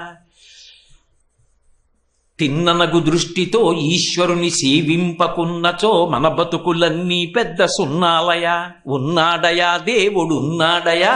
ఏ పని లేనివాడైతే నీకు వచ్చి కనపడతాడు. ఇన్ని పనులు చేస్తున్నవాడు వచ్చి నీకు కనపడుతూ కూర్చుంటే పనులు ఎవడు చేస్తాడు? నీకు కనబడతాడు కాబట్టి నీకు కనపడలేదు. అంటే వీళ్ళు ఏం చేస్తారంటే, ఇప్పటి వరకు వాడు ఏం చేస్తున్నాడు అన్న వాళ్ళు ఉంటారే, వీళ్ళందరూ వెనక్కి వస్తారు. వచ్చి ఆ పల్లకి పట్టుకుని ఇంక గుడి దగ్గరికి వచ్చేస్తారు. వచ్చేస్తుండగా పరమ సంతోషంతో గిర్ర గిర్ర గిర్ర గిర్ర తిరుగుతూ అందరూ కలిసి ఉన్నాడయా దేవుడు ఉన్నాడయా, కన్నులకు కనిపింపకు ఉన్నాడయా, ఉన్నాడయా దేవుడు ఉన్నాడయా అని పెద్ద భజన చేసేసి స్వామివారిని లోపలెట్టేసి పల్లకి తాడు కట్టి పైన పెట్టేసి అందరూ ఇంటికి వెళ్ళిపోయి పడుకుంటారు.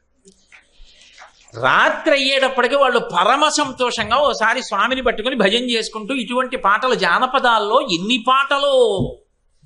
అసలు వెంకటేశ్వర ఉత్సవములు జానపదములు అని ఓ ప్రసంగం చేస్తే అది కొన్ని రోజుల పాటు చెయ్యాలి. అన్ని పాటలు పాడతారు వాళ్ళు. ఓ పాటలో అయితే ఎంత చమత్కారం చేస్తారంటే, ఆయన ఏదో అడవికి వెళ్ళి వేటాడుతున్నాడు.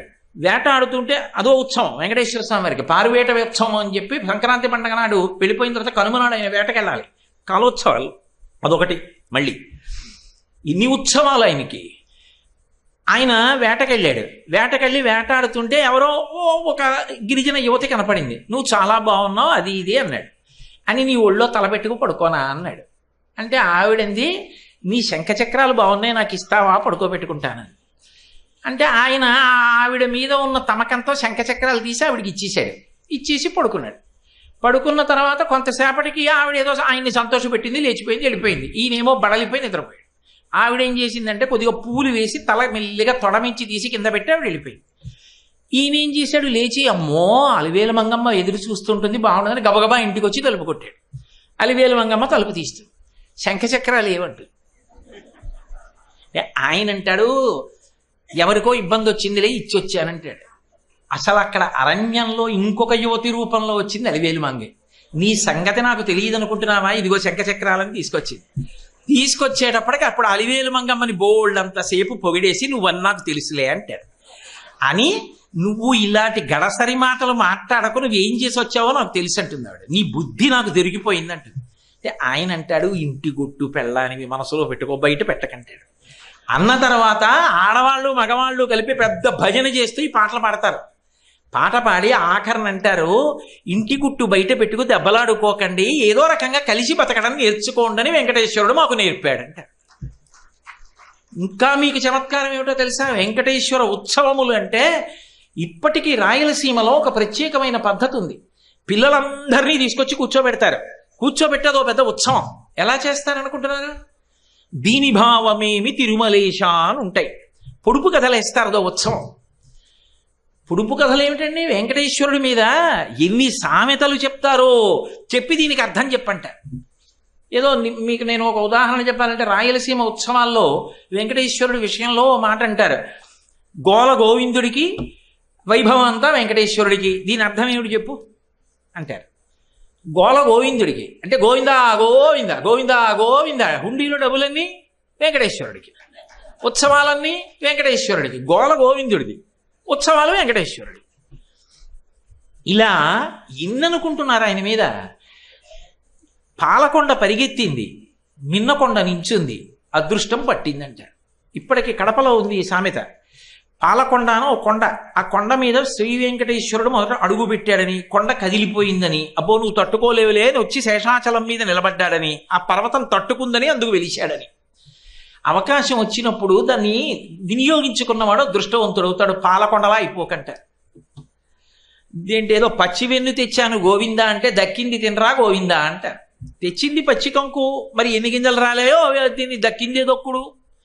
ఒక్కొక్క సామెత చెప్పి దాన్ని వివరించమంటారు పిల్లల్ని. ఆ పిల్లలు లేచి ఓ సందర్భం చెప్పి వివరిస్తారు. ఇందులో మళ్ళీ ఎన్ని చమత్కారాలు అనుకుంటున్నారు. దీని భావమేమి తిరుమలేశ అని అంటూ ఏదో 1000 కళ్ళు ఉన్నాయి, ఇంద్రుడు మాత్రం కాడు. 4 కాళ్ళున్నాయి, తనంత తాను నడిచి మాత్రం రాడు. నరుడు పట్టుకున్నా నడవలేడు. దీని భావమేమి తిరుమలేశ అని ఓ పిల్లాన్ని అడుగుతారు. దీని భావమేమి తిరుమలేశ అన్నప్పుడల్లా ఆ పిల్లలు దాని గురించి ఆలోచించాలి. ఆలోచించి ఏమిటిది అని ఆలోచించి చెప్పిన వాళ్ళు అయితే చెప్తారు. చెప్పలేకపోయారు అనుకోండి, అప్పుడు మంచానికి నవారు ఉంటుంది కదా, ఇప్పుడంటే టేకు ఏదో ప్లైవుడ్ వేస్తున్నాం, ఆ నవారుతో నేస్తారు. దానికి మధ్యలో కన్నాలు ఉంటాయి. కన్నాలంటే గళ్ళుగా ఉంటుంది.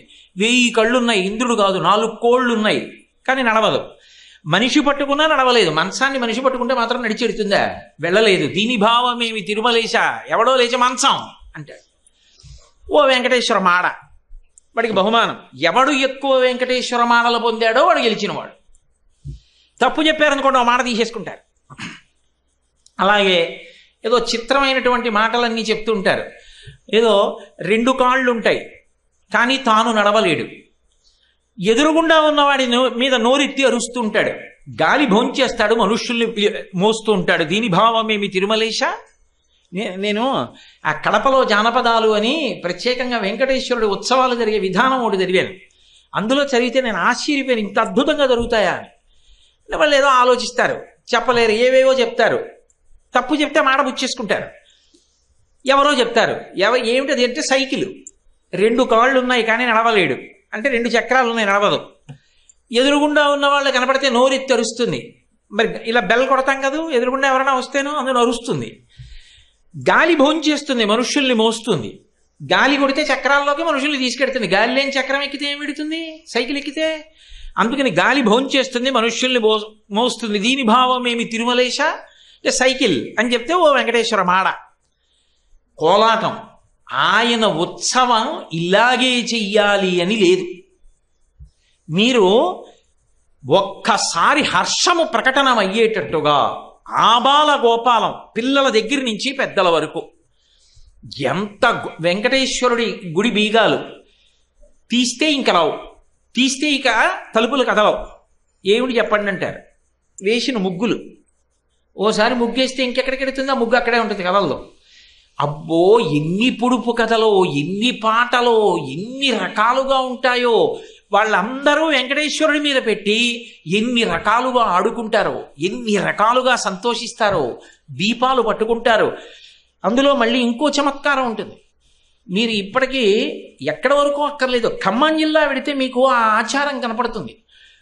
సువాసినులు అందరూ పళ్ళెం పట్టుకుని పళ్ళెంలో 2 దీపాలు పెట్టుకుంటారు. పెట్టుకుని వెంకటేశ్వర స్వామి వారు వస్తున్నారు అంటే వాళ్ళందరూ పాటలు పాడతారు, కలిసి సాధన చేస్తారు. ఏవో రకరకాల పాటలు ఎంత గొప్పగా ఉంటాయో ఆ పాటలు. స్వామివారి మీద ఆ పాటలు పాడి స్వామివారి మూర్తి లోపలికి వెళ్ళిపోతుంటే ప్రతి సువాసిని ఈ దీపాలతో హారతిస్తుంది. అలాగే గుళ్ళోకి పెద్దలు ఎవరైనా వచ్చారనుకోండి స్వామివారితోటి, స్వామికి ఇచ్చి వాళ్ళకు కూడా హారతి ఇచ్చి తీసుకెడతారు. లోపలికి వెళ్ళేటప్పుడు 10 మంది సువాసినులు చుట్టూ దీపాల పళ్ళాలతో కలిసి తీసుకెడతారు. అబ్బో ఏమి ప్రేమో, ఏమి మర్యాదో. నిజంగా ఉత్సవము అంటే మనసు పొంగిపోవాలి. నేను ఇది, నేను అది అన్నది మరిచిపోవాలి. మరిచిపోయి అంత సంతోషంగా అబ్బా ఎప్పుడొస్తుంది ఉత్సవం, ఎప్పుడొస్తుంది ఉత్సవం, ఎప్పుడొస్తుంది ఉత్సవం, ఇంకా రేపు కూడా ఆగాల, ఎల్లుండి పొద్దున మొదలవుతాయా అని ఆగలేక తాపత్రయపడిపోయి ఆయనతో కలిసి ఆ ఉత్సవంలో పాలు పంచుకోవాలనేటటువంటి విశేషమైన ఆసక్తిని ఎవడు పొందుతాడో వాడు ఆ మనసు పొంగిన కారణం చేత శ్రీ వెంకటేశ్వరుని యొక్క పరిపూర్ణమైన అనుగ్రహానికి పాత్రుడై సమస్త సుఖములను పొందుతాడు. అంత గొప్ప ఉత్సవాలు మనం ఎల్లుండి ప్రారంభం చేస్తున్నాం. ఈసారి ఉత్సవాల్లో ఒక విశేషం ఏమి అంటే, ఒక పక్క ఉత్సవం నడుస్తూ ఉంటుంది, ప్రతిరోజు కూడా అమ్మవారికి అయ్యవారికి తులసి దళాలతోటి కుంకుమతోటి అర్చన కూడా చేస్తారు. ఎవరైతే ఈ ఆర్జికం తీసుకున్న వాళ్ళు ఉంటారో, ఏదో ఉత్సవం నడవాలి కదా, దానికి ఏదో మరి ఏదో కార్యక్రమం ఉండాలి, అందుకని ఏదో అలా పాల్గొనే వాళ్ళు 7 రోజులకి కలిపి ఓ 1000 రూపాయలు అని ఏదో నియమం చేశారు. అవి కూడా ఎక్కువ లేవు అనుకుంటాను, టికెట్లు 50 ఎన్నో ఉన్నాయేమో నాకు తెలిస్తే. అవి ఆ టికెట్స్ ఎవరి దగ్గర ఉంటాయో వాళ్ళందరూ ఆ పూజ కూడా చేసుకుంటారు. ఇప్పటికే కట్టిన వాళ్ళు ఉంటే పాస్లు ఇచ్చేస్తారు, తీసేసుకోండి. దేవీ నవరాత్రుల్లో ఎలా చేసుకుంటారో అలా ఈ 7 రోజులు కూడా. అందున ముక్కోటి ఏకాదశికి అటు ఇటు చాలా పవిత్రం. వెంకటేశ్వరుడి విషయంలో 27 రోజుల ముందు నుంచి అధ్యయనోత్సవాలు అవుతాయి. మనకి ఈ సంవత్సరం అదృష్టం ఏంటంటే ముక్కోటి ఏకాదశికి ముందు వెంకటేశ్వర వైభవోత్సవాలు ప్రారంభం అవుతున్నాయి. ప్రారంభమైన రోజు నుంచి కూడా స్వామివారిని ఇక్కడ సేవ జరుగుతుంటుంది, అక్కడ మనం పూజ చేసుకోవచ్చు. అంత గొప్పగా కార్యక్రమాలు ప్రారంభం అవుతాయి.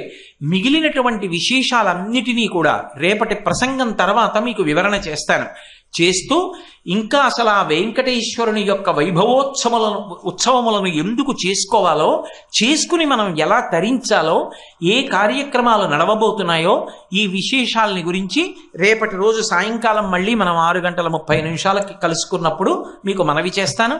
మంగళాశాసన పరై మదాచార్య పురోగమై సర్వైశ్చ పూర్వైరాచార్యై సత్కృతాయాస్తు మంగళం.